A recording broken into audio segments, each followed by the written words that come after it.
જે આપ શ્રીના ચરણોમાં કોટી કોટી દંડવત પ્રણામ. આપ પરમ પૂજ્ય વિશાલ બાવા શ્રી દ્વિતીય ગૃહના પાવન પરંપરામાં મહાપ્રભુજીના 17મી પેઢીમાં પ્રાદુર્ભાવ થયો છે. આપ શ્રી વિઠ્ઠલનાથજીના સ્વરૂપની સેવામાં ચિન્મય કરી રહ્યા છો. આપનો સ્વભાવ ખૂબ સરળ અને આપનો સેવા શૃંગાર અને સજાવટમાં વિશેષ રુચિ છે. આપ પુષ્ટિ માર્ગીના પ્રણાલિકા અને પરંપરાને આગ્રહી રહ્યા છો. આપ શ્રી આપના બાલ્યકાળમાં દરેક પ્રવૃત્તિમાં અગ્રેસ રહેતા ને આપની અનોખી ને સુંદર પ્રવચન શૈલી કારણે આપ વિદ્યાલયમાં ભગવદ્ ગીતા અને અન્ય ગ્રંથોનું પાઠન કરાવો છો. આપ દેશ વિદેશમાં પ્રવાસ કરી કૃષ્ણ માર્ગના પ્રચાર કર્યો છે. આપે બેઠકો યાત્રા રથયાત્રાનું પણ સુંદર આયોજન કરી ચેન્નઈ અને સૌરાષ્ટ્રના વૈષ્ણવને દિવ્ય લાભ આપ્યો છે. આપ ઉદાર સ્વભાવવાળા છો. આપના સંપર્કમાં આવતા દરેક વૈષ્ણવો સુખ મધુર સંપર્ક એ તો પૂછ જ છે. રાક્ષોચન ગોર્ધનનાથજીના ચરણોમાં નિવેદન કરતા આપ આજના પુષ્ટિ માર્ગના સંરક્ષણ પ્રચાર કરતા રહો છો. વૈષ્ણવોને સૃષ્ટિનું ભાવનું પોષણ કરતા રહો છો. આજનો વસામાં તકલીફ કરશી વલ્લભા સકી જે બધું જે બોલી બધું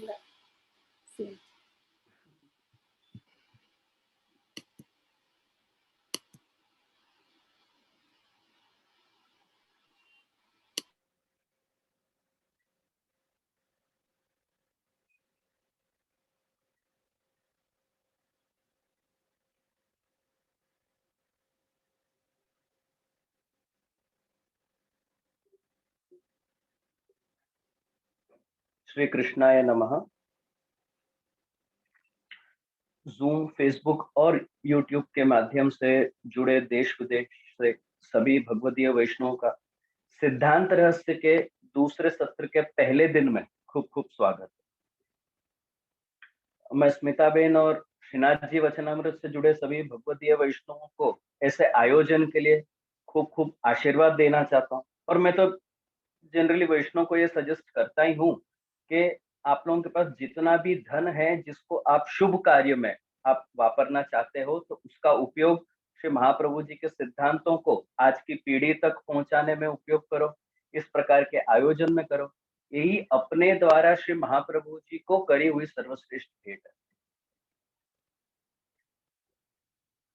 पिछली बार जब अपन सिद्धांत रहस्य के पहले सत्र में अपन एकत्रित हुए, तब अपन ने चर्चा करी कि श्री महाप्रभु जी ने इस ग्रंथ का नाम सिद्धांत रहस्य क्यों रखा।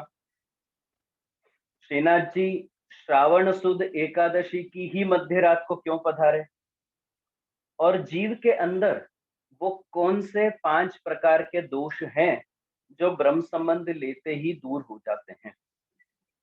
इन टॉपिक्स पे अपन ने पहले सत्र में अपन ने चर्चा करी थी। मैं तो यही उम्मीद रखूंगा कि आप लोगों को ये सब याद होगा, और उसी के आधार पे अब अपन आगे बढ़ेंगे कि आपको पहले का सब याद है। तब चौथे श्लोक में श्री महाप्रभु जी आज्ञा कर रहे हैं कि भाई महाप्रभु जी चौथे श्लोक में ये समझाना चाहते हैं कि ब्रह्म संबंध क्यों जरूरी है और क्यों बिना ब्रह्म संबंध के ठाकुर जी अपनी सेवा अंगीकार नहीं करते हैं। तो चौथे श्लोक में श्री महाप्रभु जी आज्ञा करते हैं कि अन्यथा सर्वदोषानाम न निवृत्ति कथंचन असमर्पित वस्तुनाम तस्मात् वर्जनम आचरे। ठाकुर जी अपनी सेवा ब्रह्म संबंध के बिना नहीं स्वीकारते हैं, क्योंकि ब्रह्म संबंध के बाद पदार्थ में रहे हुए दोष दूर होते हैं। इसलिए ब्रह्म संबंध लेकर ठाकुर जी को अर्पण करने के बाद ही अपन को अपने सर्व आचरण करने चाहिए। सर्व वस्तुओं का अपने उपयोग में अपन को लेना चाहिए। इस श्लोक में सबसे महत्व का शब्द है वस्तु। असमर्पित वस्तु नाम तस्मात् वर्जनम आचरे।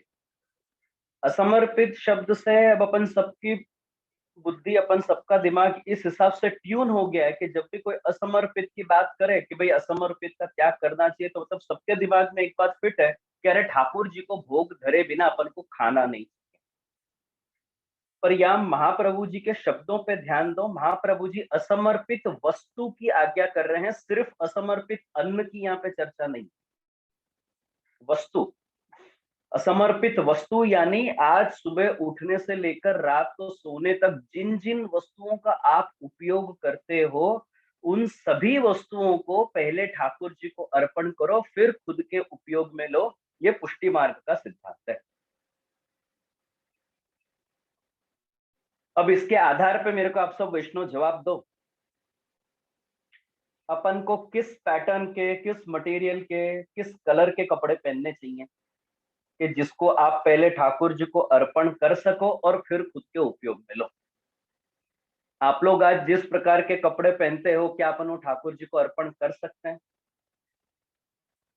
ठाकुर जी की प्रसादी क्या अपन ने धारण करी है? धारो के आज के समय पर ठाकुर जी प्रत्यक्ष पधारे हैं और आपके गांव के बाहर कहीं किसी जंगल में पेड़ पे विराज के वेणुनाद करें, आप किस ड्रेस में दौड़ के जाओ?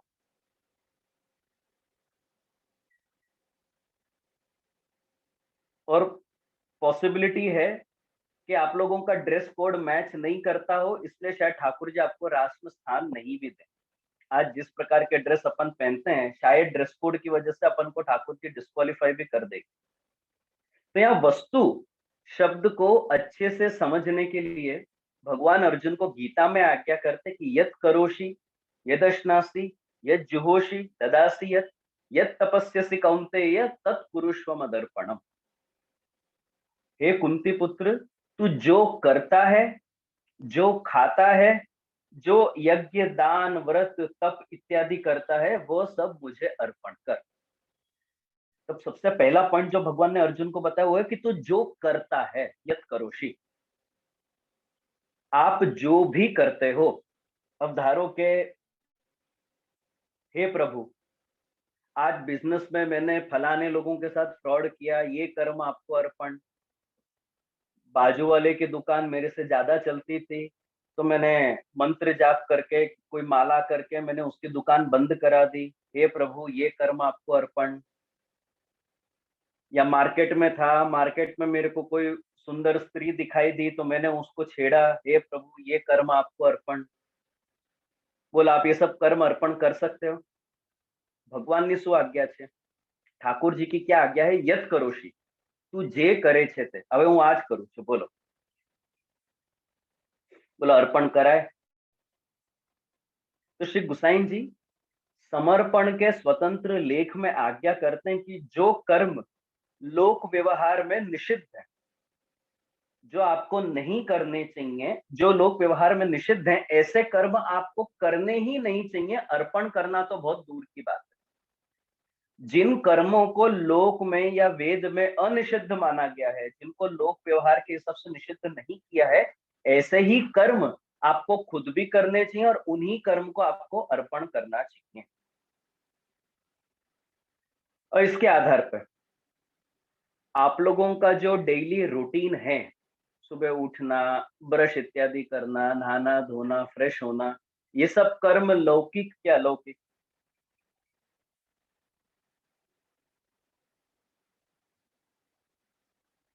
તમારું ઉઠવું, તમારું નાહવું ધોવું, ફ્રેશ થવું અને પછી રાતે પાછા સુઈ જવું, આ બધું લૌकिक કે अलौकिक? यदि आप खुद के फ्रेशनेस के लिए अगर आप जो देह कृत्य वगैरह करते हो तो आपके सारे कर्म लौकिक, लेकिन सेवा में फ्रेश होकर जाने की बुद्धि से अगर जो आप करते हो तो अलौकिक। आपका शरीर आपको सेवा में डिस्टर्ब नहीं करे, सेवा में विक्षेप उत्पन्न नहीं करे, इसलिए नित्य क्रम पूरा पहुंचकर सेवा में जाना लौकिक नहीं रह के लौकिक होते हुए भी अलौकिक बन जाएगा, क्योंकि यहाँ पे आप ठाकुर जी को चित्त में धारण करके आपने सारे कर्म किए। लेकिन अगर आप खुद के फ्रेशनेस के हिसाब से कि भाई अपन तो एकदम टिप टॉप होके जाएं, अपन टिप टॉप रहें, इस भावना से अगर आप जो नित्य क्रम करते हो तो वो पूरा कर्म आपका लौकिक। और जो लौकिक है तो वो अर्पण किया हुआ ठाकुर जी नहीं अंगीकार करेंगे। अगर जो अलौकिक है तो आपका सोना, आपका उठना, आपका नहाना धोना, ये सब कुछ भी भले लौकिक है लेकिन सेवा के लिए होने के कारण अलौकिक बन जाएगा और इन सब का समर्पण हो पाएगा। तो तो इस प्रकार से आप एक एक करके आप जो भी कर्म करते हो पूरे दिन में, एक एक करके उनको कृष्ण के साथ जोड़ते जाओ। जैसे जैसे आप अपने डेली रूटीन को कृष्ण के साथ जोड़ते जाओगे, वैसे वैसे आपका समर्पण सिद्ध होता जाएगा। और कृष्ण के साथ जोड़ने से फायदा ये भी है कि जैसे जैसे आपके कर्म कृष्ण के साथ जुड़ते जाएंगे, वैसे वैसे उन कर्मों में जो आपका स्वार्थ है, जो आपकी अहंता ममता है, वो दूर होगी और केवल ठाकुर जी के सुख का विचार ही आपके अंदर रह जाएगा। फिर भगवान अर्जुन को दूसरी आज्ञा करते कि यद अश्नासी, तू जो खाता है वो मुझे अर्पण कर। तू जे खाए छे ते मने अर्पण कर। હવે ગાજર, મૂલી, પ્યાજ, લસણ, બીટરૂટ, શરાબ, સિગરેટ, બોલે આ બધું અર્પણ કરાય ઠાકોરજીને?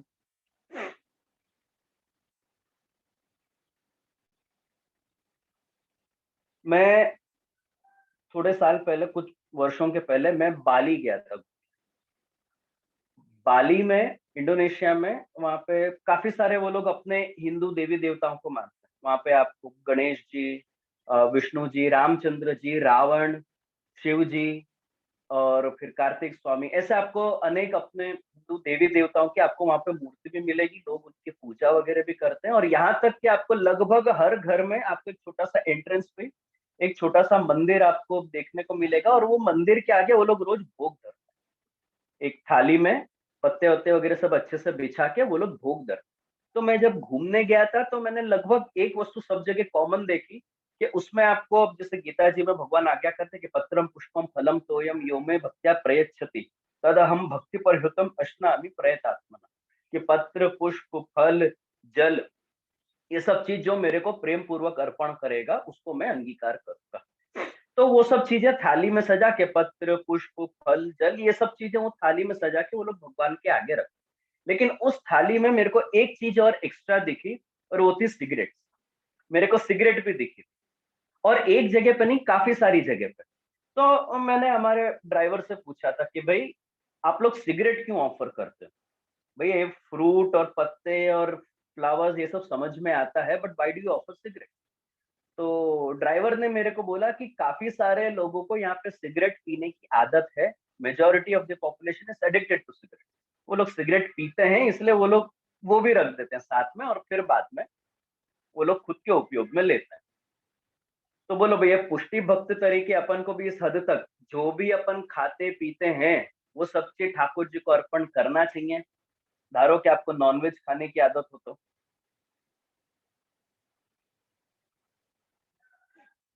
अपन को असमर्पित नहीं खाना चाहिए।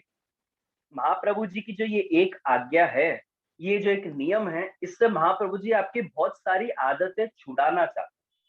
आप इसके पीछे का थोड़ा सा लॉजिक समझने की कोशिश करो कि क्यों महाप्रभु जी आज्ञा करते हैं कि आपको असमर्पित नहीं खाना चाहिए। तो महाप्रभु जी आपकी बहुत सारी आदतें छुड़ाना चाहते हैं। सबसे पहले बाजार के समोसा पकोड़ा महाप्रभु जी छुड़ाना चाहते हैं। फलानी दुकान के समोसा तो ओ हो क्या टेस्ट। मैंने एक बार न्यूज़पेपर में आर्टिकल पढ़ा था और सच्ची घटना है, न्यूज़पेपर में आर्टिकल पढ़ा था जब यहाँ पे पुलिस वगैरह ने रेड करी, तब जाके वो बात मालूम पड़ी। एक होटल है, वहां के लिटरली समोसा बहुत फेमस है। तो लोग वहां पे लाइन बना के खड़े रहते हैं कि कब नंबर लगेगा और कब हमको समोसा खाने को मिलेगा। लेकिन वो आर्टिकल में ये लिखा था कि वो जो होटल का मालिक था वो क्या करता था कि जो दूसरे होटल्स थे जहाँ पे लेफ्ट ओवर खाना बच जाता था, तो वो उनसे फ्री में वो सारे लेफ्ट ओवर खाने ले लेता था। सबका जो जितना भी अलग अलग होटल में जितना भी लेफ्ट ओवर होता है वो सब लेके इकट्ठा करके उसमें वापस से फिर से उसको मसाला वगैरह करके फिर समोसा में भर के सबको वो बेचता था। बाहर के लोगों में तो खैर क्रेज होता ही है, लेकिन मैंने तो अपने वैष्णव में भी देखा है कि कोई वैष्णव बाई चांस सूरत जाए और घारी खाए बिना आए, मैंने नहीं देखा। मोहन की मिठाई खाए बिना कोई सूरत जाकर आया हो, मैंने नहीं देखा है। बड़ौदा जाओ तो धूलीराम के पेड़े, मथुरा में जाओ तो मथुरा के पेड़े, वृंदावन जाओ तो वृंदावन की चाट। लोगों को बाहर खाने पीने का इतना क्रेज है, लेकिन बाजार के भोजन में रही हुई अपवित्रता, अशुद्धता जो अपन नहीं देख पाते हैं, महाप्रभु जी आपको उससे बचाना चाहते हैं। दूसरी बात, दूसरों के यहाँ खाने की जो अपनी मेंटालिटी है, महाप्रभु जी उसको बदलना चाहते हैं। आज अपनी मेंटालिटी ऐसी हो गई है कि अपन को दूसरों के यहाँ खाना ज्यादा टेस्टी लगता है और वही खाना अपन को अपने घर में नहीं भाता है। मैं तो कुछ लोगों को देखा है, मैं तो पर्सनल अनुभव की बात है, मैंने कुछ लोगों को देखा है कि अगर आज किसी के यहाँ पे लंच या डिनर का प्लान होगा ना, तो उन लोगों के अंदर आपको एक अलग एक्साइटमेंट दिखेगी कि आज भाई डिनर का प्लान है, आज लंच का प्लान है, आज ये खाने को मिलेगा, वो खाने को मिलेगा, एक अलग ही एक्साइटमेंट दिखेगी अपन को उनके अंदर। और मैंने तो यहाँ तक देखा है कि शाम को अगर किसी की शादी में जाना है तो कितने ऐसे लोग हैं जो सुबह से खाना नहीं खाते हैं ताकि शाम को भरपेट शादी में खा पाए। क्योंकि लोगों को शादी अटेंड करने में सबसे बड़ा रिग्रेट यही रहता है कि अरे मैंने पूरा मेन्यू ट्राई किया कि नहीं किया। और शादी में ज्यादातर डिस्कशंस भी इसी के ऊपर होते हैं। लेडीज लोग होंगे तो थोड़ा बहुत गहने और कपड़ों की चर्चा कर लेंगे, लेकिन उसके अलावा यूनिवर्सल अगर शादी में कोई चीज की चर्चा होती है ना, तो खाने पीने की होती है। सब जने आपस में यही डिस्कस करते हैं कि भाई तूने कहाँ तक खाया, तूने कहाँ तक खाया, क्या क्या ट्राई किया, क्या क्या ट्राई। शाम को शादी है लेकिन सुबह से खाना नहीं खाएंगे ताकि शाम को अच्छे से भरपेट वो लोग वहां पे खा सके। खुद का अन्न, खुद का भोजन छोड़कर दूसरों का अन्न खाने की जो अपनी मानसिकता है, महाप्रभु जी उसको बदलना चाहते हैं। और वैसे भी मनुष्य का स्वभाव है, अपन को हमेशा खुद से करते दूसरों की वस्तु ही पसंद आती है। स्वर्ग की अप्सरा भी जो अगर अपनी पत्नी होगी ना, तब भी एक बार तो आपको दूसरे की पत्नी को देख के आकर्षण होगा ही होगा, ये मनुष्य का स्वभाव। पारकी वस्तु में रहा हुआ अपना लगाव महाप्रभु जी वो छुड़ाना चाहते। और तीसरी आदत जो महाप्रभु जी आपकी बदलना चाहते हैं वो है खुद का टेस्ट। आप वैष्णव मेरे को ईमानदारी से जवाब देना, आप लोग रसोई करते हो तो खुद के टेस्ट के अनुसार करते हो कि ठाकुर जी के टेस्ट के अनुसार रसोई करते हो? आपको अगर डायबिटीज है तो आप दूध में कितनी शक्कर डालोगे? बासुंदी वगैरह सामग्री आप ज्यादा बनाओगे, दूध घर ज्यादा बनाओगे? ठाकुर जी में कितनी शक्कर अपन को डालनी चाहिए सामग्री में? रसोई में कितनी मिर्ची डालनी चाहिए अपन को? अपन ठाकुर जी के अनुसार मिर्ची डालते हैं कि अपन अपने टेस्ट के अनुसार मिर्ची डालते हैं? यहाँ तक कि दूध कितना उकालना चाहिए, ये भी अपन अपने टेस्ट के अनुसार करते हैं। भले दूध में मलाई पड़े या नहीं पड़े, दूध की मलाई भले ठाकुर जी को पसंद हो नहीं हो, पर भाई अपन को जिस प्रकार का दूध भाता है अपन उतना ही उसको उकालते हैं। खुद के टेस्ट के अनुसार ठाकुर जी को भोग धरने की जगह ठाकुर जी के टेस्ट के अनुसार आप रसोई करो और उस रसोई को एडजस्ट करे बिना महाप्रसाद के रूप में ग्रहण करो। ये पुष्टि मार्ग का नहीं। रसोई पाछी एडजस्ट भी नहीं करनी चाहिए। अपने काफी सारे वैष्णव बहुत होशियार है, रसोई करते समय तो ठाकुर जी के अनुसार रसोई करेंगे, जैसे शक्कर ज्यादा पधराएंगे या मिर्च मसाला कम पधराएंगे, लेकिन ठाकुर जी के अरोगने के बाद फिर ऊपर एडजस्ट करके फिर खाएंगे। अपने एक नियम है, पुष्टि मार्ग में एक नियम है जो खाली 1 या 2 दिन अब फॉलो होता है, ज्यादा लोग उसको फॉलो नहीं करते, पर ये डेली रूटीन था, ये नियम था कि अपने कभी भी ठाकुर जी का महाप्रसाद गर्म नहीं करना चाहिए। अब लोग ये खाली एक तो जन्माष्टमी के महाभोग में और ये अन्नकूट के प्रसाद तक सीमित रखते हैं, और एक आधा और दिन शायद प्रबोधनी वगैरह में कोई फॉलो करता हो तो करता हो। बाकी अपने यहाँ का नियम ये है कि ठाकुर जी का महाप्रसाद जो ठाकुर जी ने अरोगा ना, उसको आपको गरम भी नहीं करना चाहिए। एडजस्ट करना तो बहुत दूर की बात है, आपको गरम भी नहीं करना चाहिए। आपको मालूम है ये नियम क्यों है? आप लोग गरम करके खाना खाते, आप लोग गरम खाना पसंद करोगे कि ठंडा? दाल रोटी शाक सब गरम गरम उतरती हो तो टेस्ट आता है ना अपन को, तो मजा आता है अपन को। तो खुद का टेस्ट यहाँ पे ठाकुर जी के लिए छोड़ो। खुद के टेस्ट में जो आपकी आसक्ति है, क्योंकि जब आप कोई भी खाना गर्म करते हो ना, तो उसमें अगर कोई 19-20 भी होगा ना खाने पीने में, तो वो कवर हो जाता है गरम गरम होने के कारण। नमक कम हो, मिर्ची ज्यादा हो या शक्कर ज्यादा हो या कम हो, ये सब जो छोटे मोटे मसाला थोड़ा ज्यादा पड़ गया या मसाला थोड़ा कम हो गया, ये सब जो छोटी मोटी 19-20 जो एडजस्टमेंट्स है ना, वो गर्म करने में अपने को बहुत मालूम नहीं पड़ता और गरम गरम खाना ज्यादा स्वादिष्ट। लेकिन ठाकुर जी, महाप्रभु जी आज्ञा करे कि ठंडा खाना खाओ, ठाकुर जी जैसा आरोग्य है वैसा ही खाओ, और तब अगर जो आपको वो भोजन स्वादिष्ट लगे ना, तब समझो कि ठाकुर जी ने बहुत प्रेम से आरोग्य। ठंडा भोजन जब आपको स्वादिष्ट लगे तब समझो कि रसोई बहुत अच्छी बनी। रसोई को आर्ट बोलते हैं। कुकिंग एक आर्ट है। कुकिंग आर्ट क्यों है? इसी वजह से आर्ट है। ये ठंडा भोजन भी अगर आपको स्वादिष्ट लगे तो समझो कि आपने बहुत अच्छे से रसोई की।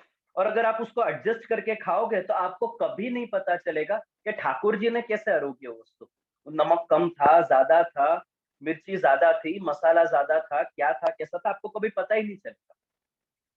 और आपके भोजन में जो आपकी आसक्ति है, आपकी अहंता ममता है, वो धीरे धीरे धीरे करके घटेगी। फिर आप इन सब चीजों को महाप्रसाद की बुद्धि से आप खाने लग जाओगे। पेट भरने के हिसाब से या टेस्ट के हिसाब से आप नहीं खाओगे। भाई ये ठाकुर जी का महाप्रसाद है और मेरे को महाप्रसाद लेना है, और वो ही आपको धीरे धीरे आपके भाव को शुद्ध करेगा।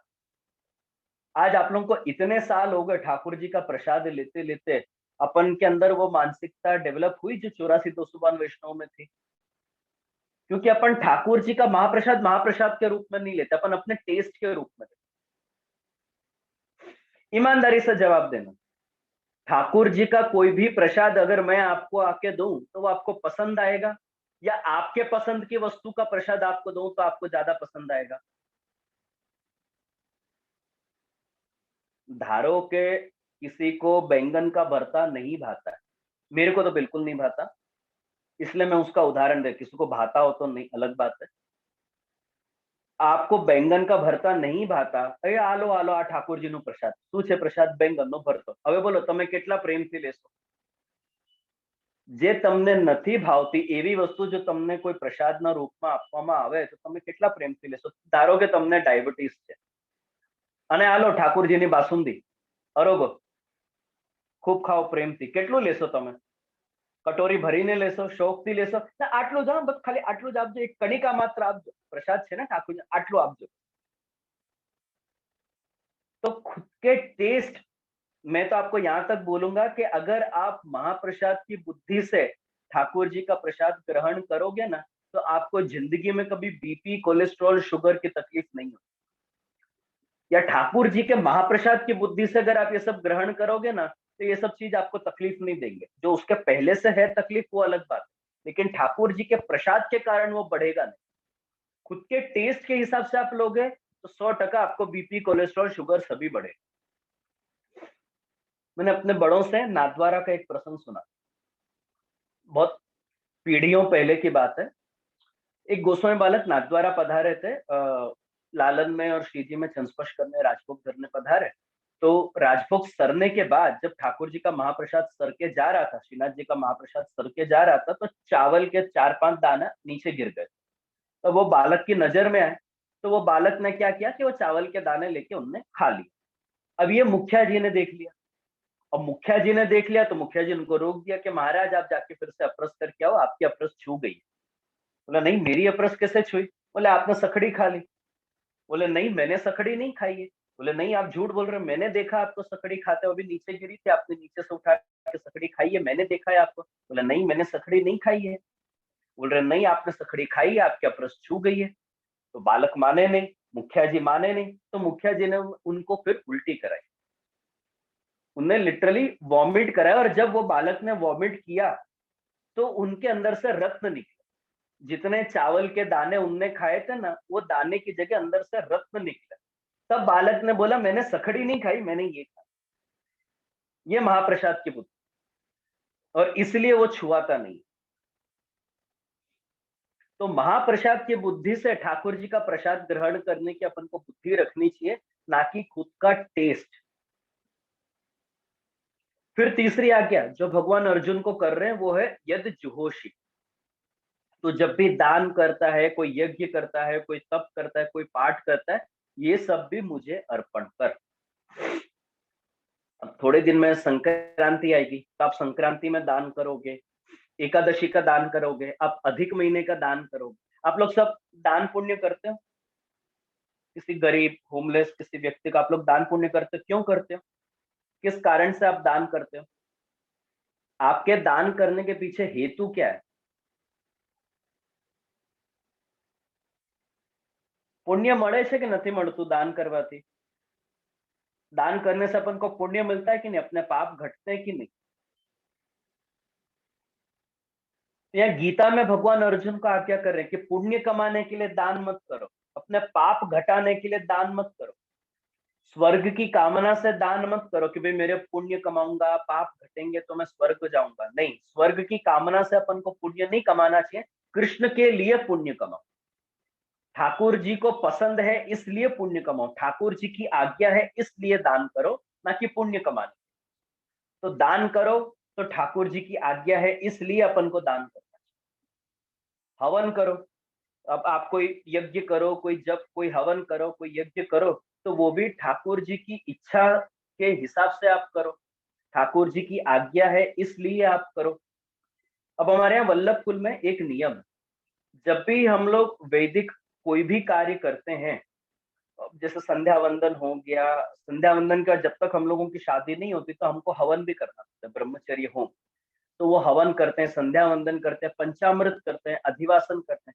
ये सब वैदिक कार्य करते समय एक संकल्प बोला जाता है, ओम विष्णु विष्णु श्रीमद् भागवतो महापुरुष, ऐसे लंबा एक संकल्प। वो संकल्प बोलते टाइम पे लास्ट में एक लाइन एक्स्ट्रा बोलने में, जो संकल्प का श्लोक है वो श्लोक के बाद एक लाइन हम लोग एक्स्ट्रा बोलते हैं, श्री गोपी जन वल्लभ प्रीत्यर्थम। कि ये जो वैदिक कर्म मैं कर रहा हूं, मैं मेरे स्वार्थ के लिए नहीं कर रहा हूं, गोपी जनों के प्रिय ऐसे जो भगवान श्री कृष्ण है उनकी प्रीति के लिए, उनकी प्रसन्नता के लिए मैं ये कर्म कर रहा हूं, मैं मेरे स्वार्थ के लिए कर्म नहीं कर रहा। तो जब भी आप कोई वैदिक कर्म करो तो ठाकुर जी की आज्ञा है, ठाकुर जी की प्रसन्नता है इसलिए करो। फिर आता है जप करो, जब भी आप कोई जप करो, कोई पाठ करो, अष्टाक्षर की माला करो, तो ठाकुर जी की प्रसन्नता के लिए करो, किसी कामना से नहीं। यमुना जी के स्वरूप को समझने के लिए, यमुना जी में आपकी आसक्ति को दृढ़ करने के लिए यमुनाष्टक के पाठ करो, ना कि बच्चों की शादी के लिए।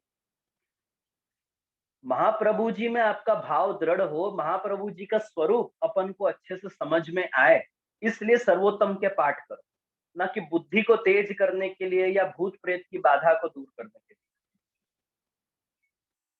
सेवा के समय होती अलौकिक चिंताओं को दूर करने के लिए अपन को नवरत्न का पाठ करना चाहिए, ना कि नवग्रह की बाधा दूर करने के लिए।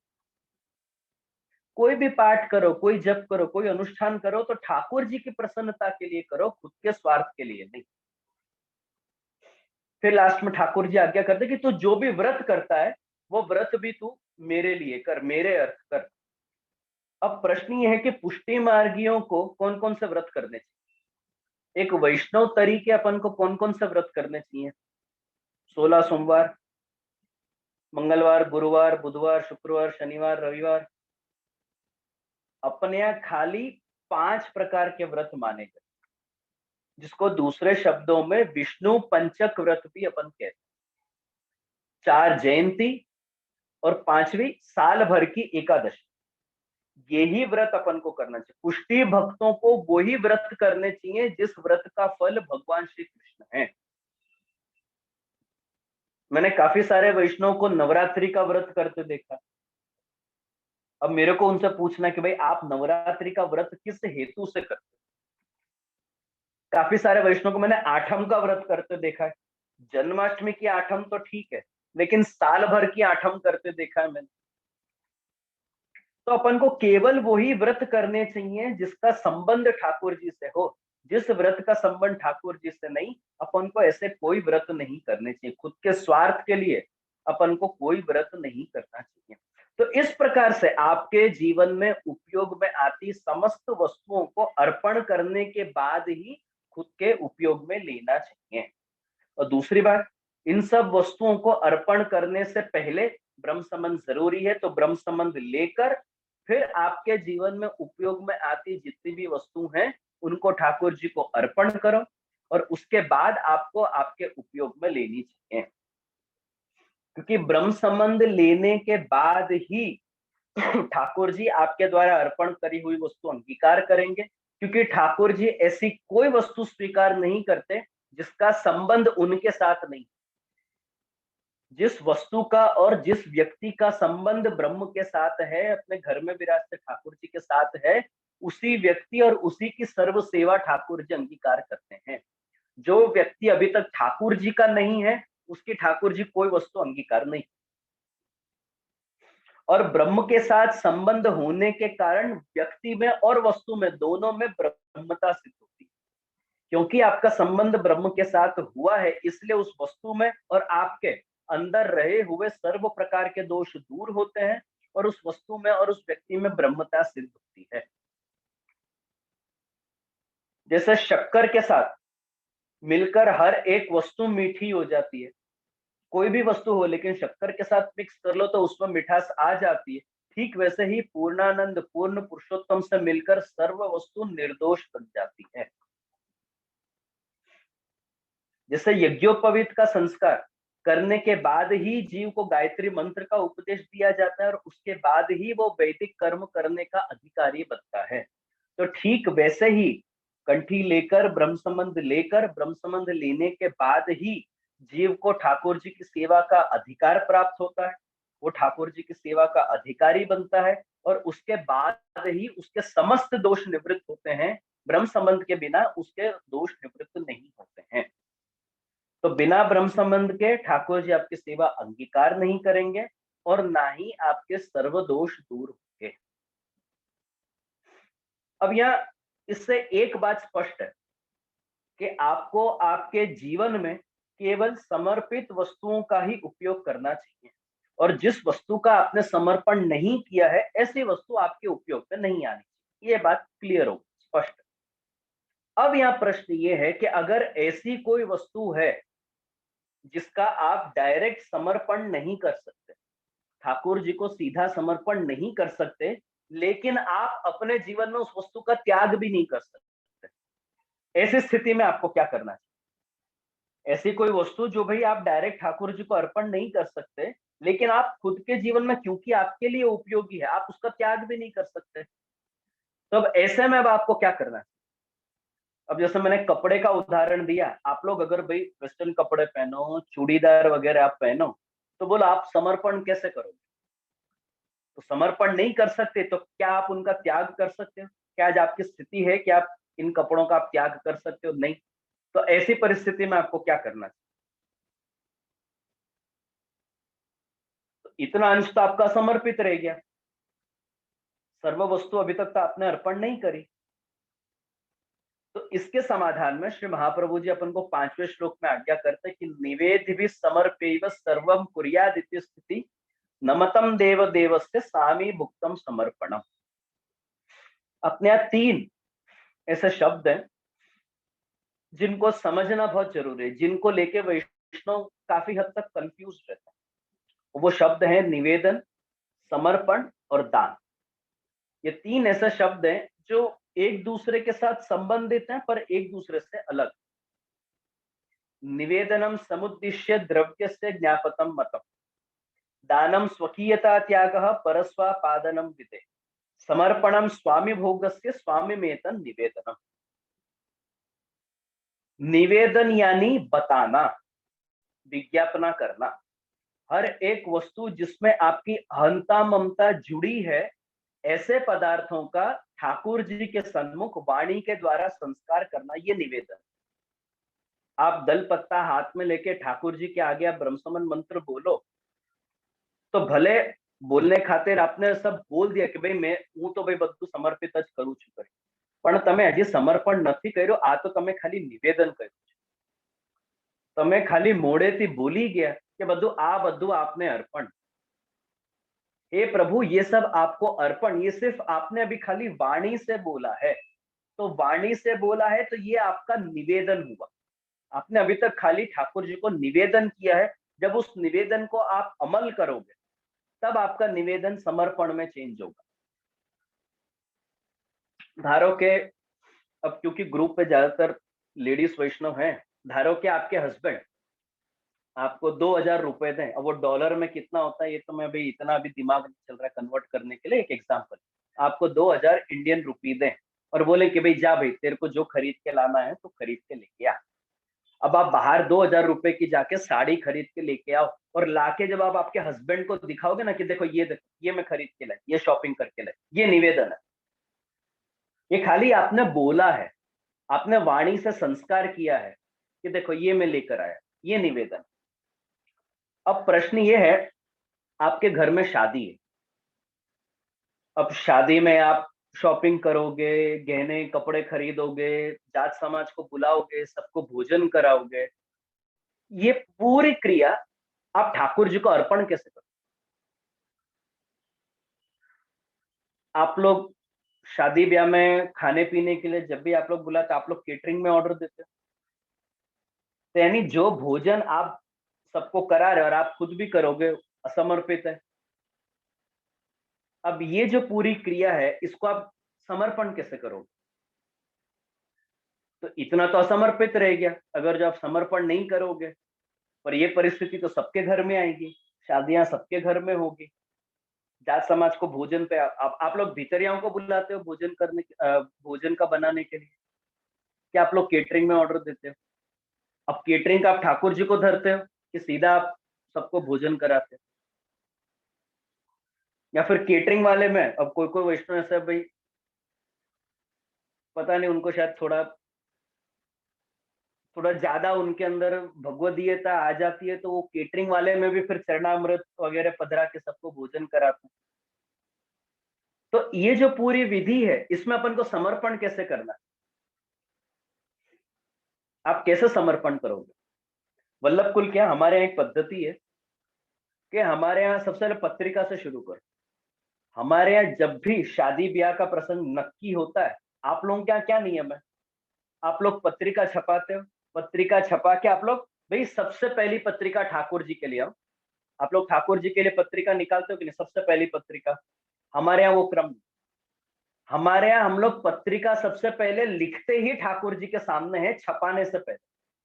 जो कंटेंट आप छपाने के लिए दोगे ना कि भाई ये पत्रिका में छापना है, वो जो कंटेंट लिखा जाता है, वो कंटेंट ही हम ठाकुर जी के सन्मुख बैठ के लिखते हैं और वो उनके चरणारविंद में हम लोग पधराते हैं और फिर वो छपने जाता है और छपकर आने के बाद सारी पत्रिका एक बार ठाकुर जी के सन्मुख हम लोग कर देते हैं। तो ठाकुर जी के सन्मुख हम लोग बैठ के पत्रिका लिखते हैं, ठाकुर जी को अलग से, फिर उसमें से भले एक पत्रिका अपन ठाकुर जी की निकाल दे, वो अलग बात। पर पत्रिका लिखने की जो क्रिया है, वो ही हम लोग ठाकुर जी के सन्मुख बैठ के करते हैं। ठाकुर जी हमारे घर के वडील हैं, हमारे घर के बड़े हैं। आप लोग शादी ब्याह करते हो तो आप लोग पूरे जाट समाज में आप लोग सबको पत्रिका बांटते हो, आप लोग खुद के माँ बाप को पत्रिका देते हो? आओ जाओ माँ छोकराना लगन छे, माँ छोकराना लगन में आओ जाओ, आप लोग आपके माँ बाप को पत्रिका देते हो? पूरे गांव को आप पत्रिका देते हो, आपके माँ बाप को नहीं देते? आप क्यों नहीं देते आपके माँ बाप को पत्रिका? जब आप पूरे गांव को दे सकते हो, एक पत्रिका अपने माँ बाप को देने में क्या जाता है? अपन माँ बाप को क्यों पत्रिका नहीं देते अपने?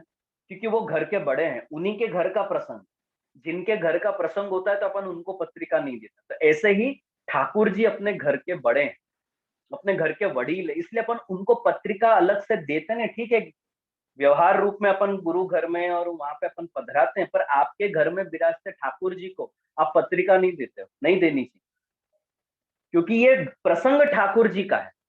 ठाकुर जी की कृपा से घर में ये प्रसंग है और ठाकुर जी की कृपा से ही ये प्रसंग आगे मंगलता से सिद्ध होगा, शुभता से ठाकुर जी ही इसको सिद्ध करेंगे। ये ठाकुर जी के घर का प्रसंग है।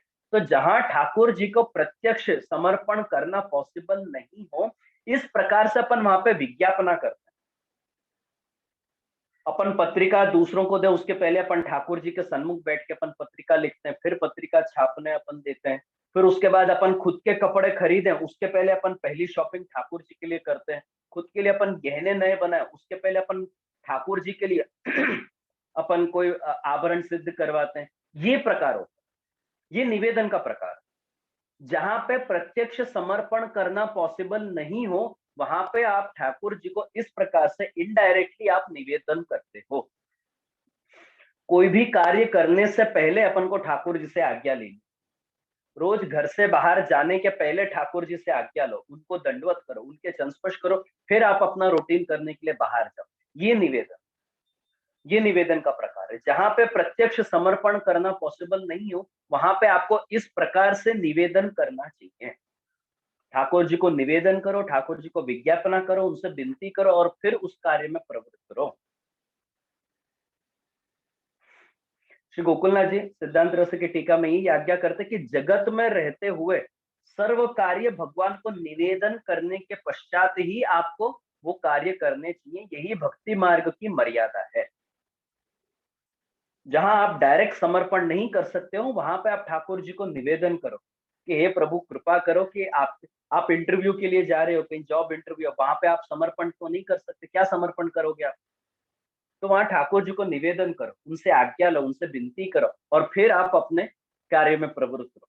और मर्यादा, मर्यादा यानी मर्यादा का यहाँ अर्थ ही ऐसा होता है कि एक ऐसा नियम कि जिसका आपको उल्लंघन नहीं करना चाहिए। अगर जो आप उल्लंघन करोगे तो आपको दोष लगेगा। तो अगर ठाकुर जी को निवेदन करने की जो मर्यादा है, ये मर्यादा का आप अगर पालन नहीं करोगे तो आपको असमर्पित का दोष लगेगा। श्रीमद् भागवत एकादश स्कंद में अपन को समझाता है कि ठाकुर जी को निवेदन करने के बाद ही आपको दूसरे देवी देवताओं के भी पूजन करने चाहिए। आप शादी में गणेश स्थापन करते हो, कुल देवता स्थापन करते हो, तो बोलो ये जो क्रिया है, ये आप ठाकुर जी को निवेदन कैसे करोगे? आपको गणेश जी की पूजा करनी है, आपको आपके कुल देवता की पूजा करनी है। काफी सारे वैष्णव गणगौर मानते हैं, गणगौर की पूजा करते हैं। काफी सारे वैष्णव नवरात्र में आठम के दिन देवी का निवेद करते हैं। खैर करना चाहिए नहीं करना चाहिए वो विषय अलग है, वो अपन बाद में चर्चा करेंगे। पर जब भी कोई वैदिक कार्य आए और आपको दूसरे देवी देवता के पूजन करने हो, तो उस समय पे भी आपको ठाकुर जी को निवेदन करने के बाद ही उस देवी देवता का पूजन करना चाहिए। उनके लिए कंकु का उपयोग करो तो ठाकुर जी का प्रसादी कंकु ही उनके लिए यूज में लो। आपका प्रसादी नहीं, ठाकुर जी का प्रसादी। ठाकुर जी का प्रसादी कंकु से उनके तिलक करो, ठाकुर जी की प्रसादी माला उनको धराओ, ठाकुर जी को अरोगाया हुआ भोग ही उनको धरो। तो ठाकुर इस प्रकार से ठाकुर जी को निवेदन करने के बाद आपको दूसरे देवी देवता के पूजन करने चाहिए। यहाँ तक के आप श्राद्ध पक्ष आएगा और श्राद्ध पक्ष में भी जो रसोई अपने यहाँ बनती है, जिस दिन अपने यहाँ श्राद्ध होता है, तो वो रसोई भी पहले अपन ठाकुर जी को भोग धरते हैं। भोग धरने के बाद ब्राह्मण भोजन कराते हैं और ब्राह्मण भोजन कराने के बाद गौग्रास निकालते हैं, गौग्रास निकाल के ब्राह्मण भोजन कराते हैं। ब्राह्मण भोजन करने के बाद ही अपन खाना खाते हैं। तो पितरों को भी जो अपन नैवेद्य देते हैं वो भी ठाकुर जी का प्रसादी ही होना चाहिए, वो भी ठाकुर जी को धरा हुआ ही होना चाहिए। इससे इससे पितरों को पुण्य प्राप्त होता है, उनकी अधोगति नहीं होती, नहीं तो उनको क्लेश होता है, वो अधम योनि को प्राप्त होता है। अब आप बाजार गए, आप बाजार से खुद के लिए नए जूते खरीद के लेके, अब बताओ, अब आप यहाँ पे ना निवेदन कर सकते हो ना समर्पण कर सकते हो। आप बाजार गए, बाजार से आप जूते खरीद के लाए, अब जूते को कैसे समर्पित करोगे? ठाकुर जी को धराओगे, ठाकुर जी के आगे दिखाओगे, ठाकुर जी के सन्मुख पहन के जाओगे। नए जूते खरीद के लाए, उसको कैसे अर्पण करोगे? आप लोग खरीदते हो जूता चप्पल, हर कोई खरीदता है। अब ये आपकी कृति, ये जो आपका नित्य क्रम है, इसको कैसे समर्पण करोगे आप? इसको ठाकुर जी के साथ कैसे जोड़ोगे? तो ना आप जूता लाके ठाकुर जी को दिखा सकते हो, जैसे आप कपड़े दिखाते हो, ये देखो मैं ये खरीद के लाया, आप ठाकुर जी को जूता तो नहीं दिखा सकते। तो खरीदने से पहले तो आप आज्ञा मांग के ही जाओ, और लेकिन खरीदने के बाद भी जब आप पहली बार वो नए जूते या चप्पल पहनते हो ना, तो वो पहनकर सबसे पहले ठाकुर जी के लिए कुछ खरीद के लेके आओ। भले ही वो ठाकुर जी के लिए 2 केला ही क्यों ना हो, भले ठाकुर जी के लिए थोड़ा-सा फूल ही क्यों ना हो। तो ऐसी वस्तु जिसको आप डायरेक्टली समर्पण नहीं कर सकते हो, तो इस प्रकार से इनडायरेक्टली ठाकुर जी के साथ उसको जोड़ने की कोशिश करो। ये भगवन निवेदन का प्रकार है। फिर इसके बाद आता है समर्पण। समर्पण शब्द का अर्थ है सम्यक्तया अर्पणम। सम्यक्तया यानी सारी रीते अच्छी तरह से अर्पण करना। अब अर्पण शब्द का अर्थ है अर्पण यानी प्राप्त कराना। काफी सारे लोगों को लगता है अर्पण यानी देना, अर्पण यानी देना नहीं होता है, प्राप्त कराना। अब धारो के मैं आपके घर आया पधरामनी पे, और पधरामनी में मैं आया, लेकिन मैं मेरी घड़ी आपके घर भूल गया। अब आप अगले दिन वो घड़ी लेकर आओगे कि जीजे आप मारा घरे भूली गया था, आलो आपकी घड़ी। તમે મને આપ્યું, આપને મેરે को दिया, लेकिन તમારી વસ્તુ તમે આપી, ઘડી તમારી છે, મારી વસ્તુ તમે મને પાછી આપી, તો તમે મને અર્પણ તો કર્યું, ક્રિયા તો આપવાની જ છે, પણ તમે મને મારી વસ્તુ प्राप्त કરાવી, આ અર્પણ છે। कि ठाकुर जी को ठाकुर जी की ही वस्तु, आज जो कुछ भी आपके पास है जिससे आप ठाकुर जी की सेवा करते हो, वो ठाकुर जी ने आपको उनकी सेवा के लिए दी है। तो उन सब वस्तुओं का उपयोग ठाकुर जी की सेवा में करना, ये समर्पण है। और प्रेम पूर्वक करना, ये समर्पण। अब ये उदाहरण मैंने थोड़े दिन पहले भी दिया था। थोड़े दिन पहले मेरे नवरत्न के ऊपर प्रवचन थे और उसी में ये निवेदन और समर्पण की चर्चा आई, तो उसमें मैंने उदाहरण दिया था कि आपके घर मेहमान आए, आपके घर मेहमान आए, आपने आपके मेहमान को 4 समोसा दिए, प्लेट लिया, लो लो खाओ खाओ खाओ करके आपने 4 समोसा मेहमान के आगे रखे। अब उसमें से मेहमान ने 2 समोसा खाए, 2 छोड़ दी। હવે એ 2 સમોસા કોના? તમારા કે મહેમાનના? वो 2 समोसा किसके हैं? आपके हैं कि मेहमान के हैं? अगर जो मेहमानના છે તો જતા ટાઈમે તમે ટિફિનમાં બાંધીને આપો છો, અરે હાલો તમે 2 સમોસા ભૂલી ગયા, મેં તો પ્લેટમાં 4 મૂક્યા તો તમે 2 ખાધું, 2 રેવા દીધું, તમે 2 પાછા આપો છો એમને થેલીમાં નાખીને? એ 2 સમોસા કોના? તમારા કે મહેમાનના? आपने भले ही प्रेम से सामने वाले को दिया है, पर आपने सामने वाले को आपका ममत्व हटा के दिया। आप मारा समोसा ना त्या तो मेहमान માટે, तो आपने आपका ममत्व, अहंता ममता हटा के दिया है, आपकी सत्ता हटा के नहीं दिया। वस्तु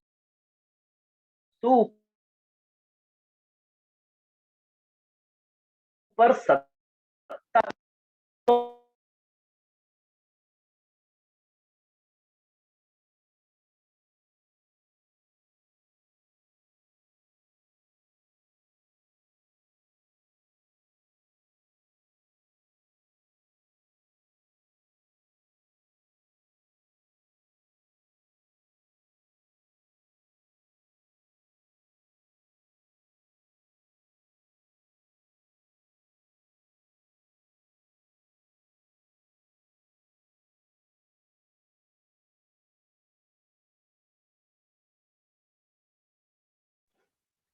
હું દેખાઉં છું બધાને? हाँ जी जी। तो आपने जब मेहमान को 4 समोसा दिए, तो 4 समोसा के ऊपर जो आपका ममत्व है, क्या मारा वो ममत्व हटाकर आपने सामने वाले को दिए, सत्ता हटा के नहीं दी। ब्रह्म समन मंत्र के द्वारा जब आप ब्रह्म समन लेते हो, तो ब्रह्म समन में आप जो भी निवेदन करते हो ठाकुर जी को, तो आप व्यक्ति का या वस्तु का आप निवेदन नहीं करते हो, वस्तु में रही हुई आपकी अहंता ममता का समर्पण करते हो।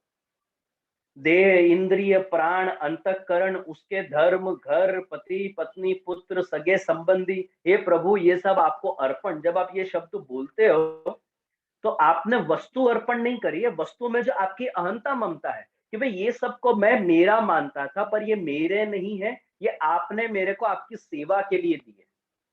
तो आप आपका ममत्व, आपकी जो अहंता ममता है, उसका आप समर्पण करते हो, व्यक्ति या वस्तु का समर्पण नहीं करते हो। इसलिए बहुत बार वैष्णव में से प्रश्न पूछते कि जैसे हमने हमारी बहू को ब्रह्म संबंध लिवा लिया है, पर वो सेवा तो नहीं करती, हमको दोष तो नहीं लगेगा? नहीं लगेगा, क्योंकि आपने व्यक्ति का समर्पण नहीं किया है, व्यक्ति में रही हुई आपकी अहंता ममता का समर्पण किया है। मारी वहु નથી। હવે આ ઠાકોરજીની સેવિકા છે, આ સેવા કરે તો ઠીક ને નહીં કરે તો ઠીક, એ તો પ્રભુ ઈચ્છા, પ્રભુ જાણે। પણ આ મારી વહુ નથી, આ ઠાકોરજીની સેવિકા છે। આ મારો છોકરો નથી, આ ઠાકોરજીનો સેવક છે। મારા હસબન્ડ નથી, આ બધા ઠાકોરજીના સેવક છે। આ समर्पण છે, ये समर्पण है कि जिन जिन वस्तुओं का आपने निवेदन किया, उन निवेदित वस्तुओं को ठाकुर जी की सेवा में उपयोग में लेना, ठाकुर जी को प्राप्त कराना, प्रेम पूर्वक प्राप्त कराना, ये समर्पण। और समर्पण के द्वारा श्री महाप्रभु जी आपके बुद्धि में जो प्रायोरिटी है ना, उसको बदलना चाहते हैं। आज के समय आप लोग ईमानदारी से जवाब देना, आप लोगों की बुद्धि में प्रायोरिटी लौकिक की है कि सेवा की है? अभी वैसे सीजन तो नहीं है, पर शादियों का सीजन चल ही रहा है और अभी मेन सीजन तो संक्रांति के बाद चालू होगा। धारो के सेवा के टाइम पे किसी के यहाँ शादी है और आपको अटेंड करना है, आप सेवा छोड़ के शादी में जाओगे कि सेवा जल्दी पहुंच के आप शादी में जाओगे? क्या करोगे आप लोग? सेवा जल्दी पहुंच के आप शादी में जाओ, बराबर? अग्रीड? सब जने अग्री करते हैं? Very good. अब यहाँ पे महत्ता किसकी है, अटेंड करने की कि सेवा की? महत्व सेनो છે ભાઈ જે અટેન્ડ કરવું છે ને એ ટાઈમ પર તો મારે અટેન્ડ જ કરવું છે, એટલે ઠાકોરજીને ભલે હું વેલા જગાડી દઉં, વેલા પોડાડી દઉં, પણ મારે આ ટાઈમ પર ત્યાં પહોંચવું જરૂરી છે।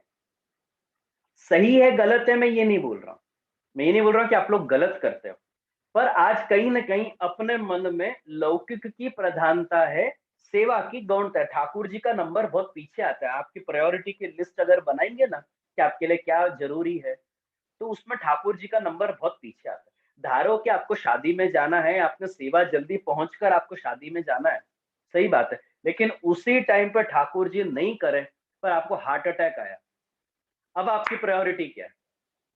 शादी में जाना कि हॉस्पिटल जाना? यानी ठाकुर जी से बढ़कर शादी अटेंड करना है, पर शादी अटेंड करने से भी बढ़कर आपके प्राण है।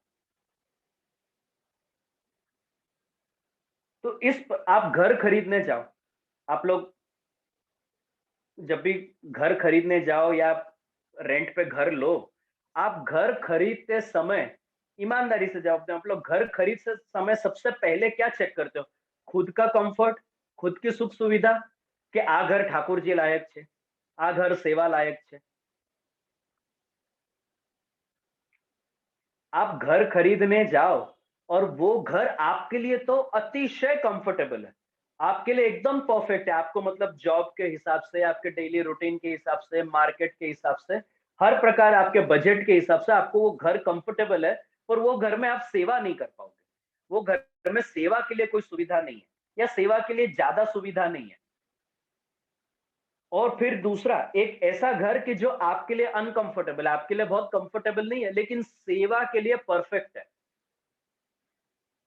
वो घर में जो बाथरूम की मेंढ है, जो अपरस निभानी चाहिए, जो जैसी किचन है और जैसा रूम है, सेवा के लिए वो घर बोल, आप दोनों में से कौन सा घर पसंद करोगे? जिसमें आपका कंफर्ट है वो पसंद करोगे, वही अपनी लौकिकता है। इसलिए लोग सेवा को उस हिसाब से एडजस्ट कर लेंगे कि भाई जे હવે ઘર આવું છે, આટલું તો અમારાથી થતું નથી એટલે અમે ખાલી આટલું જ કરીએ છીએ। આવું ઘર કેમ તમે પસંદ કર્યું? જો આ ઘર ઠાકોરજી સેવા લાયક નથી તો તમે કેમ પસંદ કર્યું? तो आवा घर की चॉइस, ऐसे घर की पसंदगी, ये अपनी लौकिकता है।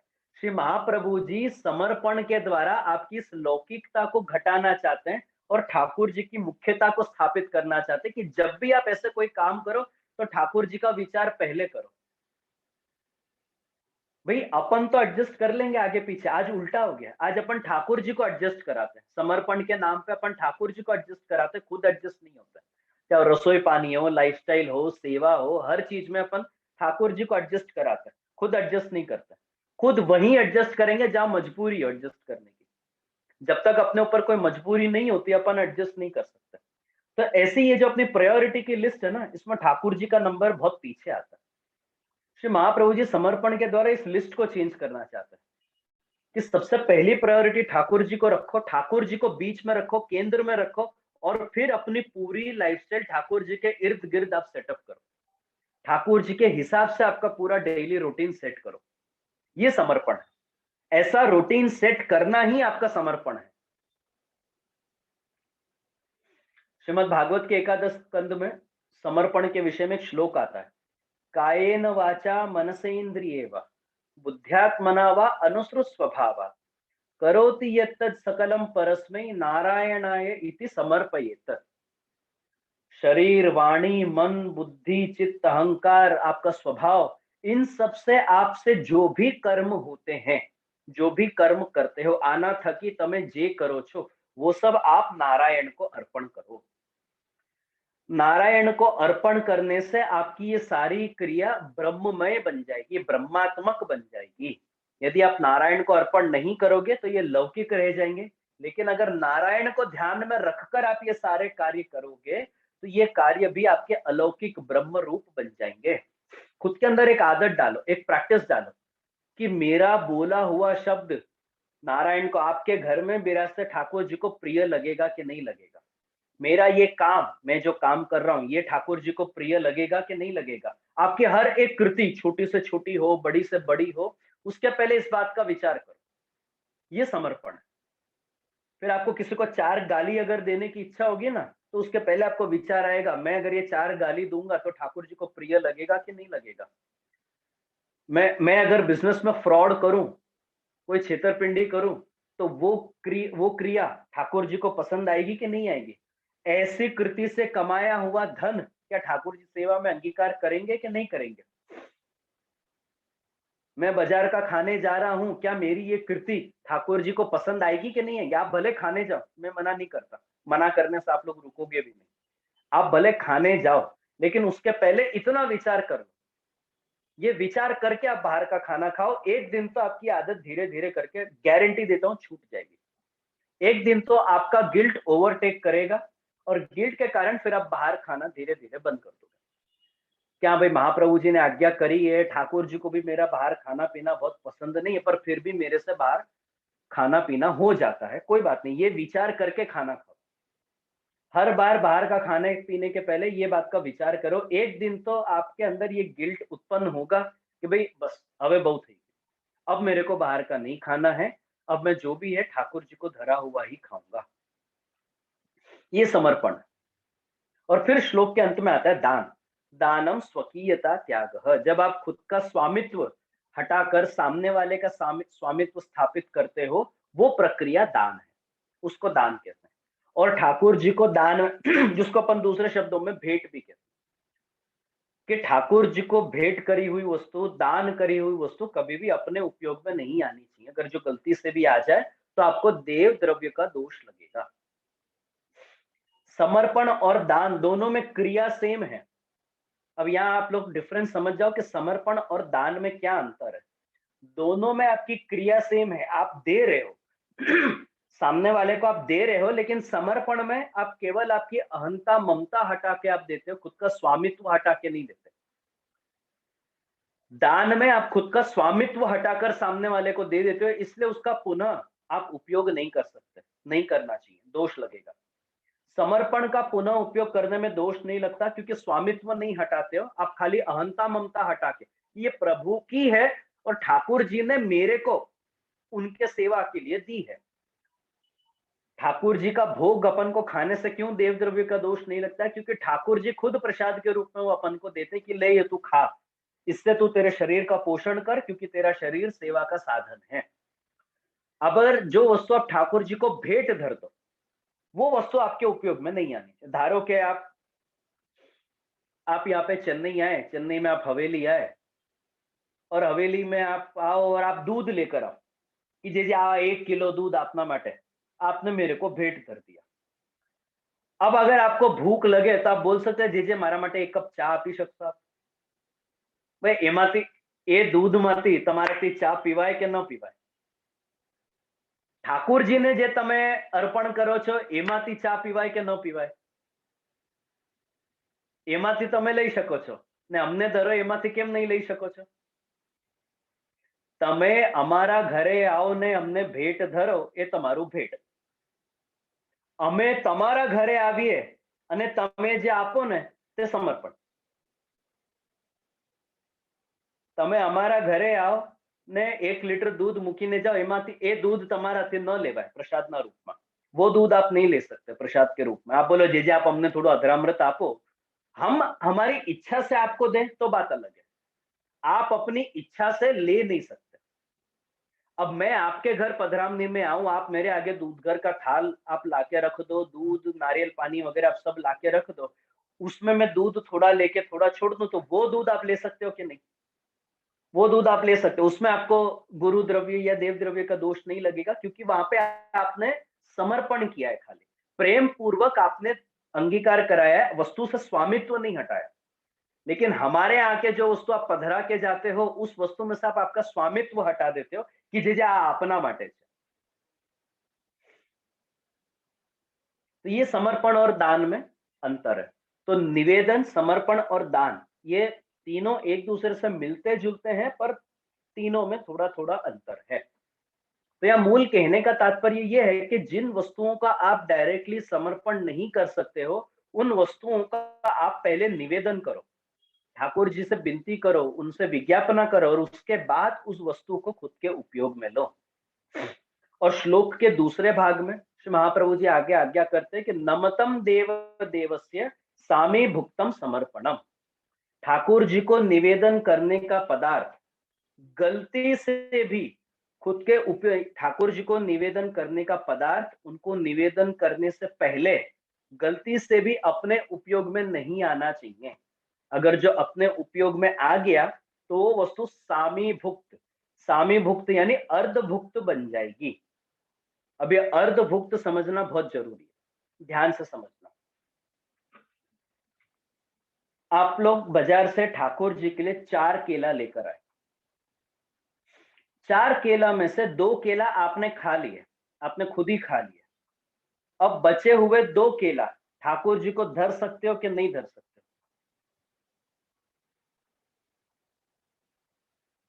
इस पे मेरे को थोड़ा सा वैष्णव का इंटरैक्शन चाहिएगा। तो आप लोग एक एक करके, अगर किसी को जवाब देना है तो एक एक करके शांति से देना। वो 2 केला असमर्पित है, अभी तक आपने धरा नहीं है ठाकुर जी को, असमर्पित है। तो वो 2 केला अपन क्यों नहीं धर सकते ठाकुर जी को?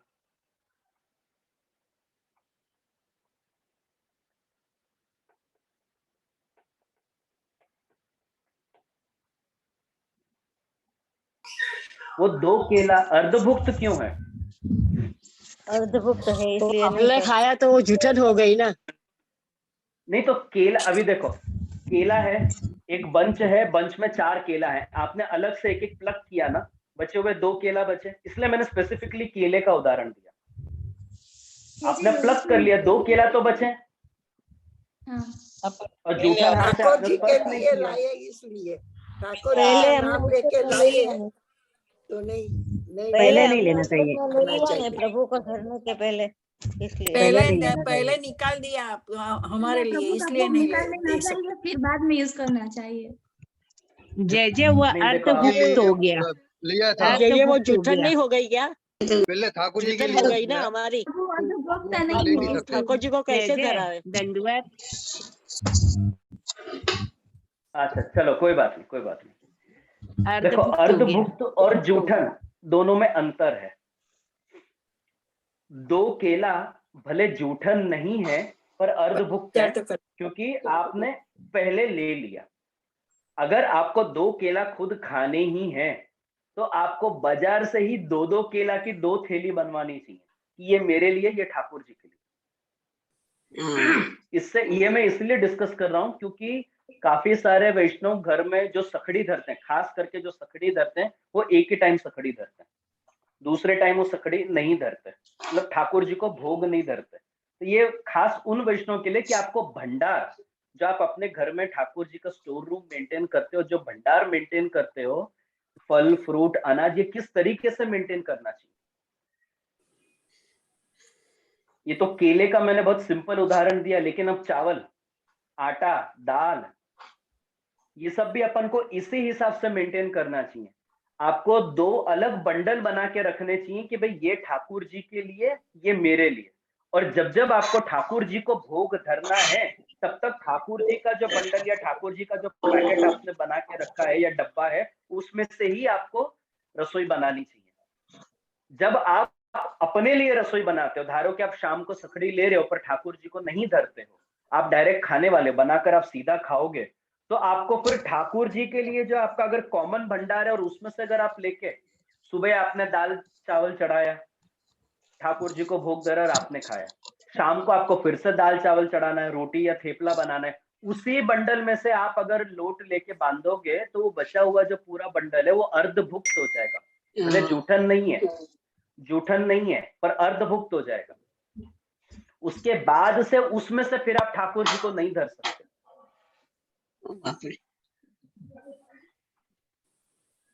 इसी सबसे घबरा के वैष्णव सेवा नहीं करते। जी जी तो घर इमरजेंसी में जब आप इमरजेंसी जब आप घर में भंडार मेंटेन करो तो हमेशा 2 पार्टीशन रखो, 2 पोर्ट।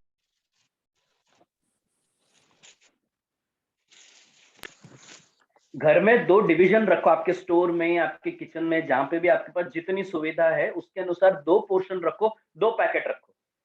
एक पैकेट ये ठाकुर जी के लिए, अगर आप ठाकुर जी को धर रहे हो, भोग धर रहे हो तो इस पैकेट में से लो, और जब जब धरोगे तब तब उसी पैकेट में से लो। और जब आप भोग ठाकुर जी को नहीं धरने वाले हो, डायरेक्ट आप खाने वाले हो, तो दूसरा पैकेट यूज करो।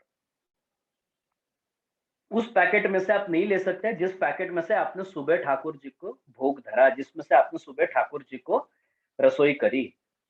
इसलिए अपने यहाँ पे एक नियम आया कि भाई धारो के राजभोग आपने अंगीकार करा दिया और ठाकुर जी पोड़ गए। उसके बाद अपने एक नियम आया कि शाम को जो आपको भोजन करना है, भाई आप सेवा तो नहीं पहुंच सकते, पर शाम का आपका भोजन तो असमर्पित है। ठाकुर जी को नहीं धरा, आप असमर्पित ले रहे हो शाम को, ठाकुर जी घर में विराज रहे हैं लेकिन फिर भी आप असमर्पित ले रहे हो। तो असमर्पित के दोष से बचने के लिए अपना नियम आया कि आप शाम को जो आप रसोई करते हो, फिर उसमें आप या तो प्रसादी शक्कर पधरा दो, या थोड़ा सा चरणामृत पधरा दो, या उसमें झारी जी का, ठाकुर जी के प्रसादी जल वो पधरा के आप रसोई करो, कि जिससे एटलीस्ट आपकी जो रसोई है वो असमर्पित या अनप्रसादी नहीं रहे। समर्पित तो नहीं है, पर कम से कम प्रसाद बन जाएगा, अनप्रसादी नहीं रहेगा।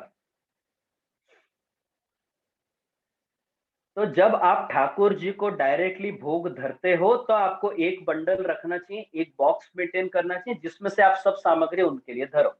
तो जब भी आप सुपरमार्केट जाओ और आप जाके घर का राशन लेकर आओ तो 2 खरीदो।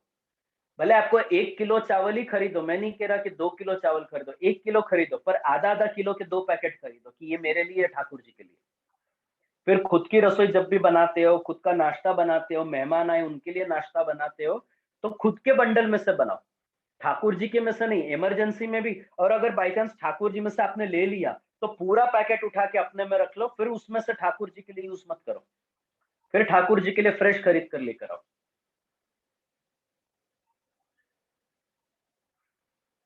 ठाकुर जी के में से अगर आप अपने उपयोग में कुछ भी लेते हो तो वो अर्धभुक्त है, और अर्धभुक्त का अपन को दोष लगता है। क्यों लगता है? क्योंकि महाप्रभु जी ठाकुर जी को आज्ञा कर रहे हैं कि नमतम देव देवस्य, अपने घर में विराजते ठाकुर जी कौन है? देवों के भी देव हैं, ब्रह्मा विष्णु महेश। ये जिनको मानते हैं, ये जिनकी आराधना करते हैं, ये जिनकी पूजा करते हैं, वो अपने घर में विराज रहे हैं। ब्रह्मा शिव जी भी जैसे जिनकी स्तुति करते हैं वो अपने घर में विराज रहे हैं, उनको अपन अपना प्रसादी खिलाएंगे, उनको अपन अपना खाया हुआ भोग धरेंगे।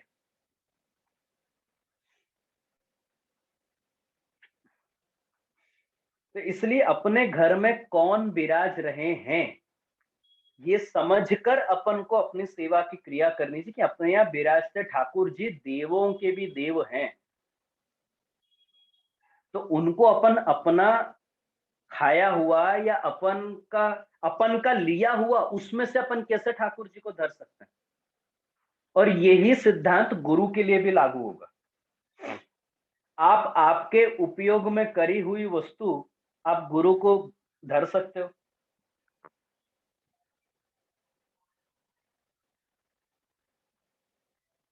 आप लोगों को मालूम है, आप लोगों के, हम लोग पधरामनी में आते हैं तो चाहे कार हो या घर हो, आप लोग पधराने आते हो तो कार में, घर में आप लोग हमारे लिए आसन बिछा के रखते हो हर बार। आप लोग मालूम है आसन क्यों बिछाया जाता है? किस कारण से? सीधा सीट में बैठने में क्या तकलीफ है? आसन क्यों बिछाते हो? रेशमी का आसन या कोई दूसरा कोई कंतान वगैरह कुछ हो तो आप लोग आसन बिछाते हो। आसन क्यों बिछाते हो आप लोग?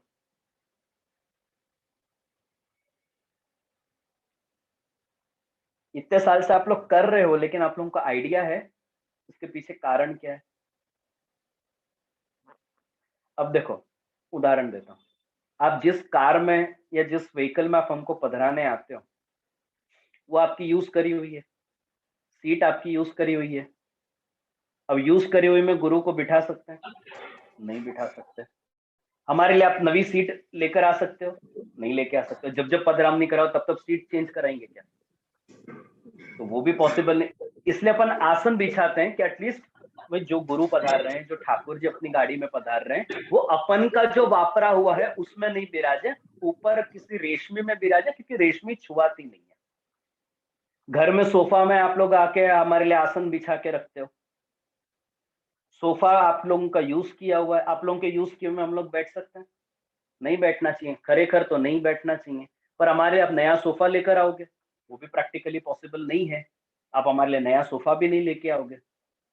इसलिए आप देखना काफी सारे वैष्णव का आग्रह होता है कि जो लोग नई कार परचेस करते हैं, नई कार परचेस करना धारो के उसी टाइम पे अगर कोई वल्लभ कुल वहां पे अवेलेबल हो तो उनका पर्सनल आग्रह होता है कि जे आपको हम हमारी नई गाड़ी में पधरा के ले जाएंगे। तो आसन बिछाने का कारण ही यही है, क्योंकि वो आप लोगों का यूज किया हुआ है, जो डायरेक्टली हमारे यूज में टेक्निकली तो नहीं आना चाहिए। अब क्योंकि आप उसको रिप्लेस नहीं करवा सकते हो, तो आप वहां पे आसन वगैरह बिछा कर आप रखते हो। आप लोगों को भाई आप ધારો કે आप लोगों को मेरे को फोन गिफ्ट करना है કે જે આપના માટે ફોન છે, તો તમે તમારું વાપરેલું ફોન અમને ભેટ આપી શકો છો? बस तो ऐसे ही ठाकुर जी को आप वो अनाज पानी नहीं अरोगा सकते जो आपने आपके उपयोग में लिया हुआ। इसलिए सामी भुक्त जब आप ठाकुर जी को निवेदन करने से पहले या ठाकुर जी को अंगीकार कराने से पहले उसमें से अगर आप खुद ले लेते हो तो वो वस्तु अर्धभुक्त हो जाती है, और अर्धभुक्त होने के कारण वो ठाकुर जी की सेवा के लायक नहीं है। इसलिए अपन को उनका उपयोग ठाकुर जी की सेवा में नहीं करना चाहिए। इसलिए हमेशा याद रखो, जब भी फ्रूट्स लेकर आओ, फल लेकर आओ, शाक भाजी लेकर आओ, फूल लेकर आओ, अनाज लेकर आओ, ठाकुर जी के लिए कोई भी वस्तु लेकर आओ तो हमेशा ये चीज दिमाग में रखो, आपके लिए आपको कितना चाहिए, सेवा के लिए आपको कितना चाहिए। पूरे महीने में अगर आपको 5 किलो चावल यूज में आते हो तो आप 5 किलो ही खरीदो। मैं नहीं बोल रहा कि आप 10 किलो खरीद के लाओ। आप 5 किलो यूज आते हैं तो 5 ही किलो खरीदो, पर 2.5 किलो का पैकेट बनाओ। ये ठाकुर जी के लिए, ये मेरे लिए, या 3 किलो 2 किलो, जो आपको जिस रेशियो में डिवाइड करना है उस रेशियो में डिवाइड करो, पर ये ठाकुर जी के लिए, ये मेरे उपयोग में डायरेक्टली नहीं आना चाहिए। और ये मेरे लिए है, इमरजेंसी के लिए, घर में कोई मेहमान आ जाए या ऐसे समय पर रसोई बनानी पड़े जब आप ठाकुर जी को भोग नहीं कर सकते हो, तो ऐसे समय के लिए वो। फिर उसमें संस्कार के रूप में अपने नियम आया कि उसके ऊपर चरणामृत पधराओ या प्रसादी शक्कर पधरा के बनाओ या प्रसादी जल से आप बनाओ, कि जिससे एटलीस्ट वो प्रसादी बने। समर्पित तो नहीं हुआ, पर कम से कम आपको असमर्पित का दोष तो यहाँ पे नहीं लगेगा। तो इस हिसाब से यहाँ पे अपन ने अपना चौथा और 5वां श्लोक पूरा किया, और इसी के साथ लगभग मेरा समय यहाँ पे पूरा होता है। कल ठीक इसी समय पे अपन सब यहाँ पे एकत्रित होंगे, और यदि आप लोगों को किसी को कोई डाउट हो तो आप लोग जरूर पूछ सकते हैं। एक्चुअली 10-15 मिनट है। मैं नया टॉपिक स्टार्ट तो कर सकता हूँ, पर वो बीच में रोक देना पड़ेगा मेरे को। तो अगर आप लोगों को वो चलेगा तो मैं चालू कर सकता हूँ, और नहीं तो फिर एक फ्लो बना रहे, इसलिए मैं वो फ्रेश टॉपिक कल चालू करूंगा। अभी तक के पहले के सत्र में, दूसरे सत्र का आज पहला दिन है, इसमें अगर किसी को कोई डाउट हो, आई एम श्योर सबको ये अर्धभुक्त को लेके और समर्पण को लेके डाउट्स होंगे। तो किसी को अगर कोई डाउट हो तो आप लोग जरूर पूछ सकते हैं। जय श्री एक प्रश्न एक समस्या थी। पंचांग प्रणाम जय श्री। जय श्री, આપે અર્થભુક્તની વાત કરી કે શ્રી પ્રભુ માટે અલગ ભંડાર ઘર હોય છે, તો જ્યારે ગુરુ ઘર ઘરે બિરાજે ત્યારે એમના માટે આપણે જે દૂધ ઘર સિદ્ધ કરતા હોય તો શ્રી પ્રભુમાંથી આપણે ચીની કે યુઝ કરી શકીએ કે એના માટે બી આપણે અલગથી જ વ્યવસ્થા કરવી પડે? वल्लभ कुल आपके यहाँ अगर पधरावनी करते हो, उनके लिए अगर आपको कुछ बनाना हो तो आपको ठाकुर जी में से लेकर ठाकुर जी को धर के वल्लभ कुल के लिए रखना चाहिए। आप डायरेक्टली आपके में से भी लेकर अगर धरोगे ना तो आपको तो नहीं, पर हमको असमर्पित का दोष लगेगा। हाँ। तो ठाकुर जी में से लो, ठाकुर जी को धरो और फिर वल्लभ कुल के आगे धरो, चाहे वो फ्रूट हो, दूध हो, नारियल पानी हो, कुछ भी हो, पर ठाकुर जी को धर के ही आपको वल्लभ कुल के लिए धरना चाहिए। स्वतंत्र काफी सारे वैष्णव एक्चुअली गलती करते हैं। आपने बहुत अच्छा प्रश्न पूछा। પ્રેક્ટિકલી કાફી સારા વૈષ્ણવ ये गलती करते हैं कि वल्लभ कुल के वो सब फ्रेश लाके रखेंगे कि જે આપના માટે બધું કોરું જ છે ભાઈ બરાબર છે તમારી વાત બરાબર બધું કોરું છે પણ અસમર્પિત છે ને અસમર્પિત છે ઠાકોરજીએ ધરેલું નથી હવે મારાથી કેમ લેવાય હવે હું અહીંયા તમને સિદ્ધાંત રસોનો ઉપદેશ આપું ને ત્યાં તમારા ઘરે આવીને હું અસમર્પિત ખાઉં તો મને કેટલો મોટો દોષ લાગે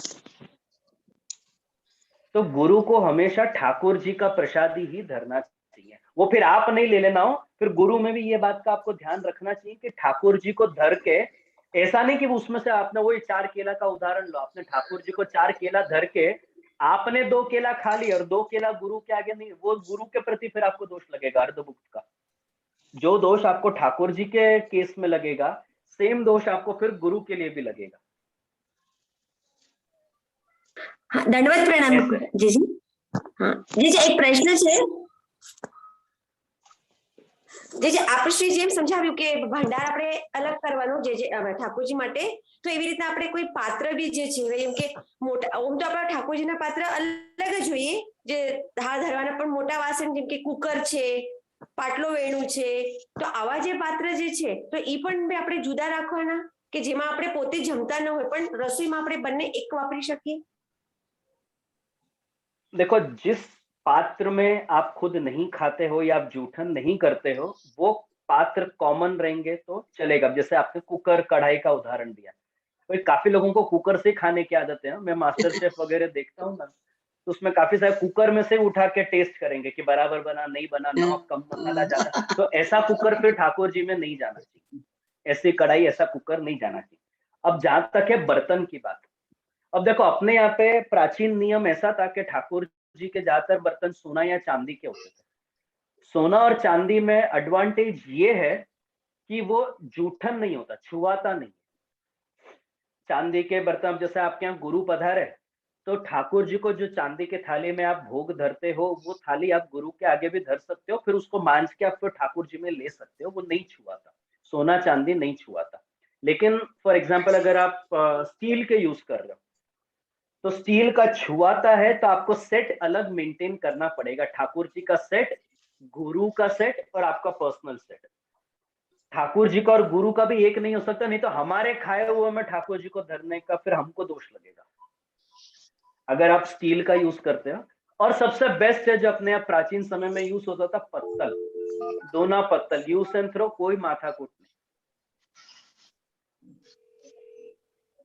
तो ये ऑप्शन है तो बर्तन में सोना चांदी तो नहीं छुआता लेकिन मिट्टी का है स्टील का है ये सब छुआता है हाँ जय श्री कृष्ण स्टील का એમને પ્રશ્ન પૂછો ને આ સૂકા મેવા ફ્રીજમાં મૂકીએ છીએ તો સેવા માટે અલગ મૂકીએ પણ બહાર કોઈ વાર જોઈતું હોય તો આપી શકાય ને સૂકા મેવા બદામ બધું ચારોળી બધું ફ્રીજમાં છે કોઈક વાર બહાર જોઈતું હોય તો આપી શકાય ને તમે પ્રેમથી બહાર આપો કોઈ વાંધો નથી પણ એને પાછો ઠાકોરજીમાં લેતા બહાર આપી દીધા પછી તમારે એ કટોરીમાંથી કે એ પેકેટમાંથી તમારે ઠાકોરજીમાં નહીં વાપરવા જોઈએ જો તમે વાપરો તો પછી એટલે પેકેટ જ મૂકીએ છીએ અમે ફ્રીજમાં તમે ભલે પણ એ પેકેટમાંથી તમે કાઢો ને બહાર ઉપયોગ કરો ને પાછા એ પેકેટમાંથી તમારાથી ભોગ નહીં ધરાય એ આખું પેકેટ પછી તમે બહાર લઈ લો જો બાય ચાન્સ એવી એમરજન્સી છે ને તમારે પેકેટ યુઝ કરવો પડશે તો આખું પેકેટ તમે બહાર લઈ લો તમે છે ને ધારો કે બટાકા લઈને આવ્યા તમે 1 કિલો બટાકા લઈને આવ્યા અડધા કિલો ઉપર તમે વાપરા એ બેલેન્સ અડધા કિલો તમે સેવામાં લઈ શકો છો બહાર તો બહુ જરૂર નથી કોઈક જ વાર જોઈએ થોડીક લેવું હોય તો બધું ઉપર લો ને નહીં લેવું હોય તો નહીં લો અને બાય ચાન્સ એવી સ્થિતિ બને ને તમારે લેવું પડે તો બધું ઉપર લઈ લો પછી એમાંથી ઠાકોરજી માટે પછી અલગથી લઈને આવજો દંડવત દંડવત જે વૈષ્ણવ અકોલાથી શોભાલા બધા બોલો પ્લીઝ વૈષ્ણવ જે દંડવત જે મને એક પ્રશ્ન પૂછવો છે आप श्री कहता था ने एक एक करके दंडवत प्रणाम जय जय श्री ओके जय जय વૈષ્ણવ બધા હાથ ઊંચો કરજો તે એને જ હું ખોલીશ હવે એવું જ કરું કારણ કે એ જે બોલી જે દંડવત પ્લીઝ જો જે આશીર્વાદ चाहिए હવે મારે છે ને પ્રશ્નોત્તરી મારા બંધ પ્રશ્ન કરવી પૂછવો પડશે. છે ને. હું એટલા માટે પ્રશ્નોત્તરી રાખું છું કારણ કે આ પ્રેક્ટિકલ વસ્તુ છે માટે હું રાખું છું કે ભાઈ તમારે પ્રેક્ટિકલી તમારા ડેઈલી રૂટીનમાં કેવી રીતે કરવું કારણ કે આ ભણીને પણ જો તમે ગલતીઓ કરો તો પછી આ ભણવાનું આ સમજવાનું અટેન્ડ કરવાનો કોઈ અર્થ નથી માટે હું પ્રશ્નોત્તરી રાખું છું પણ બાકી તમે જો આ રીતે પ્રશ્ન પૂછશો ને તો મારે પછી પ્રશ્નોત્તરી બંધ જ કરવી પડશે કે ના ભાઈ મારે નથી રાખવી પ્રશ્નોત્તરી. દંડવત પ્રણામ જેજેશ્રી, મારે એક પ્રશ્ન છે. ના એક બેન એક જણનો હાથ આવ્યો છે એમને હું લઈ લઉં છું બધા હાથ ઊંચા એ મારો જ હાથ છે. શર્મિષ્ઠા મીતાબેન હું શીલા બોલું છું, મારો હાથ છે. શર્મિષ્ઠાબેન હા દંડવત પ્રણામ જીતેશ્રી. હા બોલો. આપે કયું અર્ધભુક્ત એટલે જે માનો કે લીલો મેવો આપણે બજારમાંથી લાવીએ, માનો કે ગ્રેપ્સની મોટું બોક્સ લાયા તમે, પછી એમાંથી ઘર માટે તમે પેલા ઠાકોરજી માટે તમે એમાંથી કાઢી લો, પછી ઘરમાં ઉપયોગ કરવા આપી દો, એ ચાલી શકે. પણ પછી માનો કે ઠાકોરજીને આપણે ગ્રેપ્સની મોટી બોક્સ હોય એમાંથી આપણે થોડી થોડી રોજ ધરતા હોઈએ, એ તો આપણે પ્રસાદ તરીકે લેવાના છીએ ને, તો પછી જે બીજી જે ઠાકોરજીની આપણે ફ્રીજમાં રાખી હોય એ અર્ધભુક્ત થાય કે એ રીતે કરી શકાય? માનો કે જે આપણે નેટ નક્કી કર્યો હોય એ આપણે ઠાકોરજીને ધરીએ, બાકીની તો બીજા દિવસ માટે ફ્રીજમાં રહેવાની જ છે, તો એ અર્ધભુક્ત થયું કહેવાય કે એ રીતે કરી શકીએ એમ? જો અહીંયા તમારું ફ્રીજ જે છે ને એ ફ્રીજને સમજવું બહુ જરૂરી છે. એ ફ્રીજ કેવો ફ્રીજ છે? તમે ધારો કે તમે આ બધું ને બીજા જે તમારા પ્રસાદી પદાર્થો છે એની સાથે પણ આ ગ્રેપ્સ મૂકી દો ને તો આ પછી બધું જ પ્રસાદી થઈ જાય. બધા ગ્રેપ્સ પ્રસાદ પછી એ પાછા ઠાકોરજીને ન ધરાય, કારણ કે એ પણ અર્ધભુક્ત થઈ ગયું. ભલે તમે નથી લીધું પણ કારણ કે તમે બીજી પ્રસાદી વસ્તુઓ સાથે આને પણ મૂકી દીધું છે માટે. બીજો ઓપ્શન, જ્યાં સુધી એક આખો બંચ છે ગ્રેપ્સ નો, હું બોક્સ ની વાત નથી કરતો, એક બંચ ની વાત કરું છું. એક બંચ છે ગ્રેપ્સ નો, એ બંચ તમે ઠાકોરજીને ધરો, એમાંથી લો. એ બંચ માંથી તમે અડધા ધરો ને અડધા પોતે લઈ લો ને તો પછી એ અર્ધભુક્ત થઈ જાય. બોક્સ અર્ધભુક્ત નથી થતું, પણ એક જે બંચ છે ઠાકોરજી માટે માનો આપણે રાખ્યું હોય એમાંથી થોડું થોડું રોજ અને તમે ના ચલો એમાં હું બીજો એક ઓપ્શન આપું. તમે ધારો કે વિચારીને આવ્યા કે આ આખું હું ઠાકોરજી આમની પેટી છે, ધારો કે તમે આમની પેટી આ ઠાકોરજી માટે લાવી, આખી પેટી તમે ઠાકોરજીને ચિત્તમાં ધારણ કરીને યાદ કરીને તમે લઈને આવ્યા કે આ ઠાકોરજી માટે હું આમ કેરીની આખી પેટી, પછી એ પેટીમાંથી તમારાથી ન લેવું, પર્સનલી તમારે ઠાકોરજીને ધરીને જ લેવાનું. તો તમે કોઈ પણ બોક્સ ફ્રૂટ કે વેજીટેબલ નું બોક્સ તમે આ રીતે લઈને આવો તો તમારાથી એમાં પર્સનલ યુઝ ન કરાય. ઠાકોરજીને તમે ગમે તેટલું ધરો, એમાં આખું બોક્સ એક સાથે ભોગ ધરી દો એમાં પ્રોબ્લેમ નથી. પણ જે એમાંથી આપણે રોજ મને થોડું થોડું ધરીએ તો બાકીનું જે બચે છે એ અર્ધભુક્ત ના થઈ જાય ને? એ અર્ધભુક્ત તમે લીધું એમાંથી, જ્યાં સુધી તમે એ બોક્સ માંથી નથી લો ત્યાં સુધી અર્ધભુક્ત. તમારો ભંડાર છે, તમે 10 કિલો ચાવલ લઈને આવો છો, દરરોજ થોડું થોડું થોડું થોડું ધરો છો, બેલેન્સ તો રહે જ છે ને. તમે જયારે તમારા માટે ઉપયોગ કરી લો તો અર્ધભુક્ત થઈ જાય ને પછી આગળનો ઉપયોગ ઠાકોરજી માટે નથી થઈ શકતો. બરાબર, સમજાઈ ગયું. તો જ્યાં સુધી તમે એ બોક્સ માંથી તમારા માટે નહીં લો ત્યાં સુધી એ અર્ધભુક્ત નથી. ઓકે, પ્રણામ છે, ખૂબ ખૂબ આભાર. જે મારો પ્રશ્ન છે, મારો પ્રશ્ન પૂછો. કાનો હાથ ઊંચો કરે છે, બોલવા જ નથી. હા બોલો તમે. હા જે પેલા બેન બોલ્યા, બેન તમે બોલો. હું બોલું? હા જે હાથ ઊંચો કર્યો છે ને બેન. હા શીલા, હું શીલાને કાનો હાથ ઊંચો કરે છે. હા શીલાબેન બોલો. દંડવત પ્રણામ જેજેશ્રી. મારો પ્રશ્ન એ હતો કે તમે કદાચ ઠાકોરજીની સેવા તમે અમુક સમય કરતા હોય તો લગ્નમાં જવાનું હોય તો ઉતાવળ કરો, બરાબર? તો ધારો કે અમારે ઘણી વખત એવું હોય છે કે પ્લેન 8 વાગ્યાનું હોય તો ઘરેથી 6 વાગ્યાનું નીકળવા પડે, તો પછી ઠાકોરજીને 5 વાગે કે 4 વાગે જગાડીને સેવા કરો તો પછીથી કરી શકાય ને એમાં કરી શકાય. જો આજે મેં ઉદાહરણ આપ્યું ને એમાં એક વસ્તુ સમજો, આ ખોટું છે કરીને હું નથી કહી રહ્યો. બરાબર છે. હું એમ નથી કહી રહ્યો કે તમે લગ્નમાં જવા માટે કે ફ્લાઇટ પકડવા માટે તમે ઠાકોરજીમાં વહેલું મોડું કરો તો એ ખોટું છે. ના, એ ખોટું છે હું નથી કહેતો.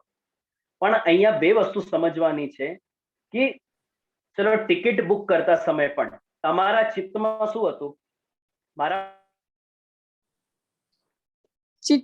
એવું નથી હોતું, પણ ઘણી વાર એવું હોય છે ને કે મોસ્ટલી મારો દીકરો કરાવતો હોય તો પછીથી એ અમુક વખતે તમને અહીંયાથી ટિકિટ માં પૈસા અમુક ટાઈમે જાવ તો વધારે લેતા હોય, અમુક ટાઈમની ટિકિટ લો તો ઓછામાં મળતું હોય. એ રીતના બુક કરાવે, કાં તો અમુક જગ્યાએ તમારે પહોંચવાનું અમુક જ ટાઈમની ફ્લાઇટ મળતી હોય તો એ રીતના બુક કરવું પડે ને. જયશ્રી,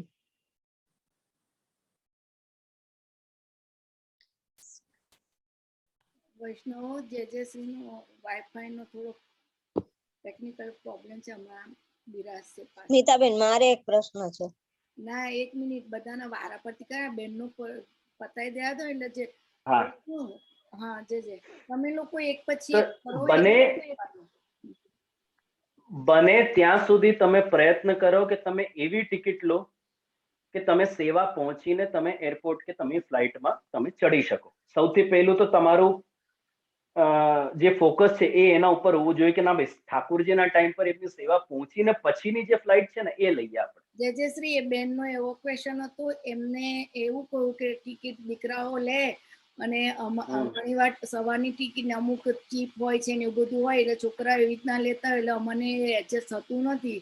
એટલે એ તો હું સમજી ગયો, હું એમનો પ્રશ્ન સમજી ગયો. હું અહીંયા તમને બે વિકલ્પ આપું છું અને આપણી બુદ્ધિ ક્યાં છે એના ઉપર હું સમજાવું છું કે બને ત્યાં સુધી તમારો એવો આગ્રહ હોવો જોઈએ કે તમે આ ફ્લાઇટની આ ફ્લાઇટમાં લો, બને ત્યાં સુધી.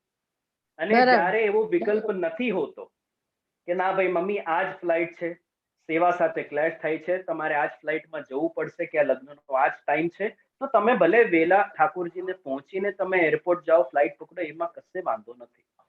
છોકરાઓ માને ના ને. ના, ઘણી વાર એવું નથી હોતું ને, છોકરાઓ માનતા હોય છે પણ અમુક વખતે ચોઈસ નથી હોતી ને એ પ્રમાણે. એટલે જ મેં કહ્યું કે બને ત્યાં સુધી તમારા ચિત્તમાં મહત્વ શેનો છે? સેવાનો છે કે ભાઈ કમ્ફર્ટેબલ સેવાનો છે કે ફ્લાઇટ પકડવાનો? અહીંયા આ મહત્વની વાત છે. આજે આપણી અંદર લૌકિકતા છે માટે આપણને પેલો વિચાર એવો આવે છે કે આપણે આપણા ટાઈમ કમ્ફર્ટેબલ થાય એવી ફ્લાઇટ લઈએ. એટલે જલ્દીથી લોકો રાત, વિદેશમાં તો ઓપ્શન નથી હોતો, ઇન્ટરનેશનલ ટ્રાવેલમાં લગભગ ફ્લાઇટ્સ રાતના સમયની જ હોય છે, પણ ડોમેસ્ટિકમાં પણ તમે એ જ પ્રયત્ન કરો છો કે દિવસમાં આપણે ત્યાં પહોંચી જઈએ કરીએ. પણ બને ત્યાં સુધી તમે સેવા ઉપર તમે ફોકસ રાખો કે ઠાકોરજીના ટાઈમ પર ઠાકોરજીની સેવા પહોંચીને અગર જવાનો જો ઓપ્શન હોય તો એવી ફ્લાઇટ લો, અને જ્યારે એવું નથી પોસિબલ તો તમે તમારી ફ્લાઇટ લો ને એના હિસાબે તમે ઠાકોરજીમાં વહેલું મોડું કરો, એમાં કોઈ વાંધો નથી, તમને દોષ લાગવાનો નથી. પણ તમારા ચિત્તમાં ફોકસ શેના ઉપર છે? ઠાકોરજી ઉપર છે, તમારી ફ્લાઇટ ઉપર છે, તમારા કમ્ફર્ટ ઉપર છે. બસ ખાલી આ સમજવાનો છે. બરાબર. તો આને ધીમે ધીમે તમે સમર્પણના માધ્યમથી ઠાકોરજીનું વિચાર કરતા જાઓ. ટિકિટ લેતા આટલી સૂક્ષ્મ વસ્તુમાં પણ ઠાકોરજીનો વિચાર રાખવો જરૂરી છે. એટલે કહેવાનું તાત્પર્ય એ છે, એ પ્રેક્ટિસ પાડો. બરાબર. જાગૃતિબેન, પ્રણામ. જયશ્રી. જાગૃતિબેન ને પછી વિપુલભાઈ. જાગૃતિબેન, બસ આ લાસ્ટ બે પ્રશ્ન, પછી નહીં. જાગૃતિબેન, પછી બધાને જય શ્રી કૃષ્ણ. જાગૃતિબેન એમની હમણાં બોલશે, નીકળી ગયા. ચલો વાંધો. મારો નંબર આવવાનો છે હવે. વિપુલ, હા તમે બોલો. હા, હું બોલું? હા વિપુલભાઈ બોલો. બોલો. હા, હું એમ કહેતી હતી કે જે દંડવત આપણે ઠાકોરજીના મોટા બંચમાંથી તમે કીધું એમ થોડોક મેવો બહાર કાઢીને પ્રભુ આજ્ઞા આપજો આટલું હું લઉં છું એવી રીતે લેવાય? ઠાકોરજી આજ્ઞા આપી તમને? ઠાકોરજી તો બોલવા તમે અત્યારે બિનતી ત્યાં ઠાકોરજી ક્યાં બોલે તમે છે? બસ તો પછી નહીં લે. જો ઠાકોરજી તમને પ્રત્યક્ષ આજ્ઞા આપે ને કે હા બેન તું લઈ લે, તો તમારાથી લેવાય. હા ભાઈ અહીંયા નિયમ સ્પષ્ટ છે, નિયમ સ્પષ્ટ છે. ભલે તમે નિવેદન કરીને લો પણ એમાંથી પાછા ઠાકોરજીને ધરતા નહીં, કારણ કે રોજ રોજ નહીં, રોજ રોજ નહીં, જયારે કોક દિવસ જરૂર પડે અચાનક એમ. રોજ તો એવું ના કરીએ આપણે. તમને અચાનક જરૂર પડે તો ભાઈ તમે તમારા ખાધેલામાંથી અમને ધરશો? પધરામણીમાં અમે આવીએ બસ, તો તમે અમને નથી ધરી શકતા, ઠાકોરજીને કેવી રીતે ધરશો? ઠાકોરજીને ધરવા માટે નહીં, ઠાકોરજીને ધરવા માટે નહીં, પણ નેક્સ્ટ તો તમે એમાંથી જ ધરવાના છો ને પાછા. હા બસ તો અર્ધભુક થઈ ગયું ને, એ જ તો કહું છું. આ જ ક્વેશ્ચન ના સબ ક્વેશ્ચન એ છે કે આપણી પાસે ઠાકોરજીનું છે અને બહાર લેવું છે, તો આમાંથી તે વખતે એક પેકેટ છે તો પહેલા ઠાકોરજીને એ પેકેટનું કાઢી લઈએ કે આ ઠાકોરજી માટે, અને હવે જો મને ઇમરજન્સીમાં જોઈએ છે એ લાસ્ટમાં રહી જાય. મીન્સ કે પહેલા જે પેકેટમાંથી ઢળે છે વસ્તુ એ પહેલા ઠાકોરજીને લઈ લઈએ અને પછી એ લઈ લઈએ એ પેકેટ પાછું બહારના ખાતામાં, તો એ ચાલે ને? કારણ કે આપણી પાસે એક જ પેકેટ છે. ઇમરજન્સીમાં આવું થયું કે ભાઈ થોડુંક બહાર માટે રાખવું છે તો બધું જેટલું આપણે ઠાકોરજીનું પહેલા કાઢી લઈએ અને પછી એ લઈ શકીએ ને એમ. તમે લઈ શકો છો. અહીંયા એક વસ્તુ ધ્યાનથી સમજો બધાએ, ઠાકોરજીને જે પેકેટમાંથી તમે ધરો એ પેકેટમાંથી તમે લઈ શકો છો, એ પેકેટ પાછો તમારે ઠાકોરજીમાં નહીં લેવો જોઈએ. એક્ઝેક્ટલી. પણ એટલે આપણી પાસે એક જ તમે તો લો, તમે લઈ લો, પછી એમાંથી પાછા ઠાકોરજીમાં નહીં વાપરતા. એ તો બરાબર છે. પેકેટમાં બસ ઠાકોરજીને બધું કાઢી લઈએ. પહેલા એ જ પેકેટમાંથી પહેલા ઠાકોરજીને લઈ લઈએ અને પછીથી જે લઈ લઈએ એ તો પાછું ધરવાનું જ નથી, એ આપણા માટે જ છે. પણ એક જ પેકેટમાંથી પહેલો પાર્ટ આવે છે એ ઠાકોરજીનો અને સેકન્ડ પાર્ટ જે છે એ આપણા માટે લઈએ તો એ ચાલે ને એમ? એ ચાલે. થર્ડ પાર્ટ પાછા ઠાકોરજીનું નહીં હોવું જોઈએ, એ પણ તમારું જ હોવું જોઈએ. સાચી મુદ્દાની વાત. બરાબર. અહીંયા અર્ધભુક્તમાં મુખ્ય વસ્તુ જે છે તે થર્ડ પાર્ટની છે, સેકન્ડ પાર્ટની નથી. થર્ડ પાર્ટની છે કે તમારા લીધા પછી પાછું એ ઠાકોરજીમાં નહીં જવું જોઈએ. બસ મુદ્દો એ જ છે. તમારા ક્વેશ્ચન હતો કહી દો પછી જેના છેલ્લો ક્વેશ્ચન. પાછું જે ઠાકોરજીને સન્મુખ કરીને વાપરીએ તો ઠાકોરજીને આરોગ્ય હોય ને બચ્યું હોય એમાં. સન્મુખ કરો તો પછી બધું પ્રસાદી થઈ ગયું ને, તો લેવામાં કઈ વાંધો જ નથી, તો કોઈ પ્રશ્ન જ નથી. જો અગર ઠાકોરજી સન્મુખ કરીને તમે લેતા હો તો એનો કોઈ પ્રશ્ન જ નથી. એટલે કહું છું આપણે એમ થાય કે એક પેકેટ લાયા છીએ પણ પેલા ઠાકોરજીને આપણે બાર યુઝમાં લેવું છે એમાંથી થોડુંક, તો ઠાકોરજીને સન્મુખ કરીને આપણે યુઝ કરીએ તો પછી તો બચેલું ભરાય ને? બિલકુલ, સન્મુખ કરીને વાપરવામાં કાંઈ વાંધો નથી. વિપુલભાઈ તમારા ક્વેશ્ચન તો બોલ દો, પણ બીજા બધા વૈષ્ણવ બોલે છે, તમે કહી દો જે ક્વેશ્ચન હોય તો. હાથ ઊંચો કર્યો છે. હેલો, સબ બહેતી ગંગા में हाथ धो रहे हैं. હા, એમને મેં લાઈન તમારા બાજુમાં. હેલો વિપુલભાઈ. હેલો. હા ચલો, જે બહુ જ ક્વેશ્ચન આવવા મળશે. ચાલો પછી આપણે કાલે મળીએ. હા, કાલે એક દિવસ 1.5 કલાક ખાલી આપણે ક્વેશ્ચન આન્સર નું રાખશું, ચિંતા નહીં કરતા. જે કઈ બિરાજી.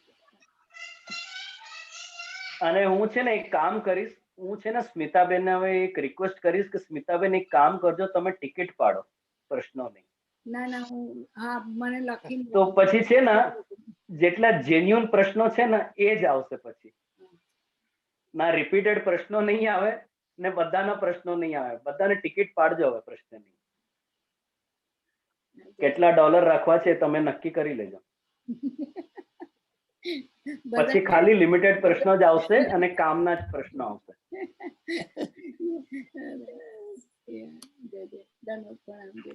જય જય દંડવત પ્રણામ. વલ્ભાધીશ કી જય.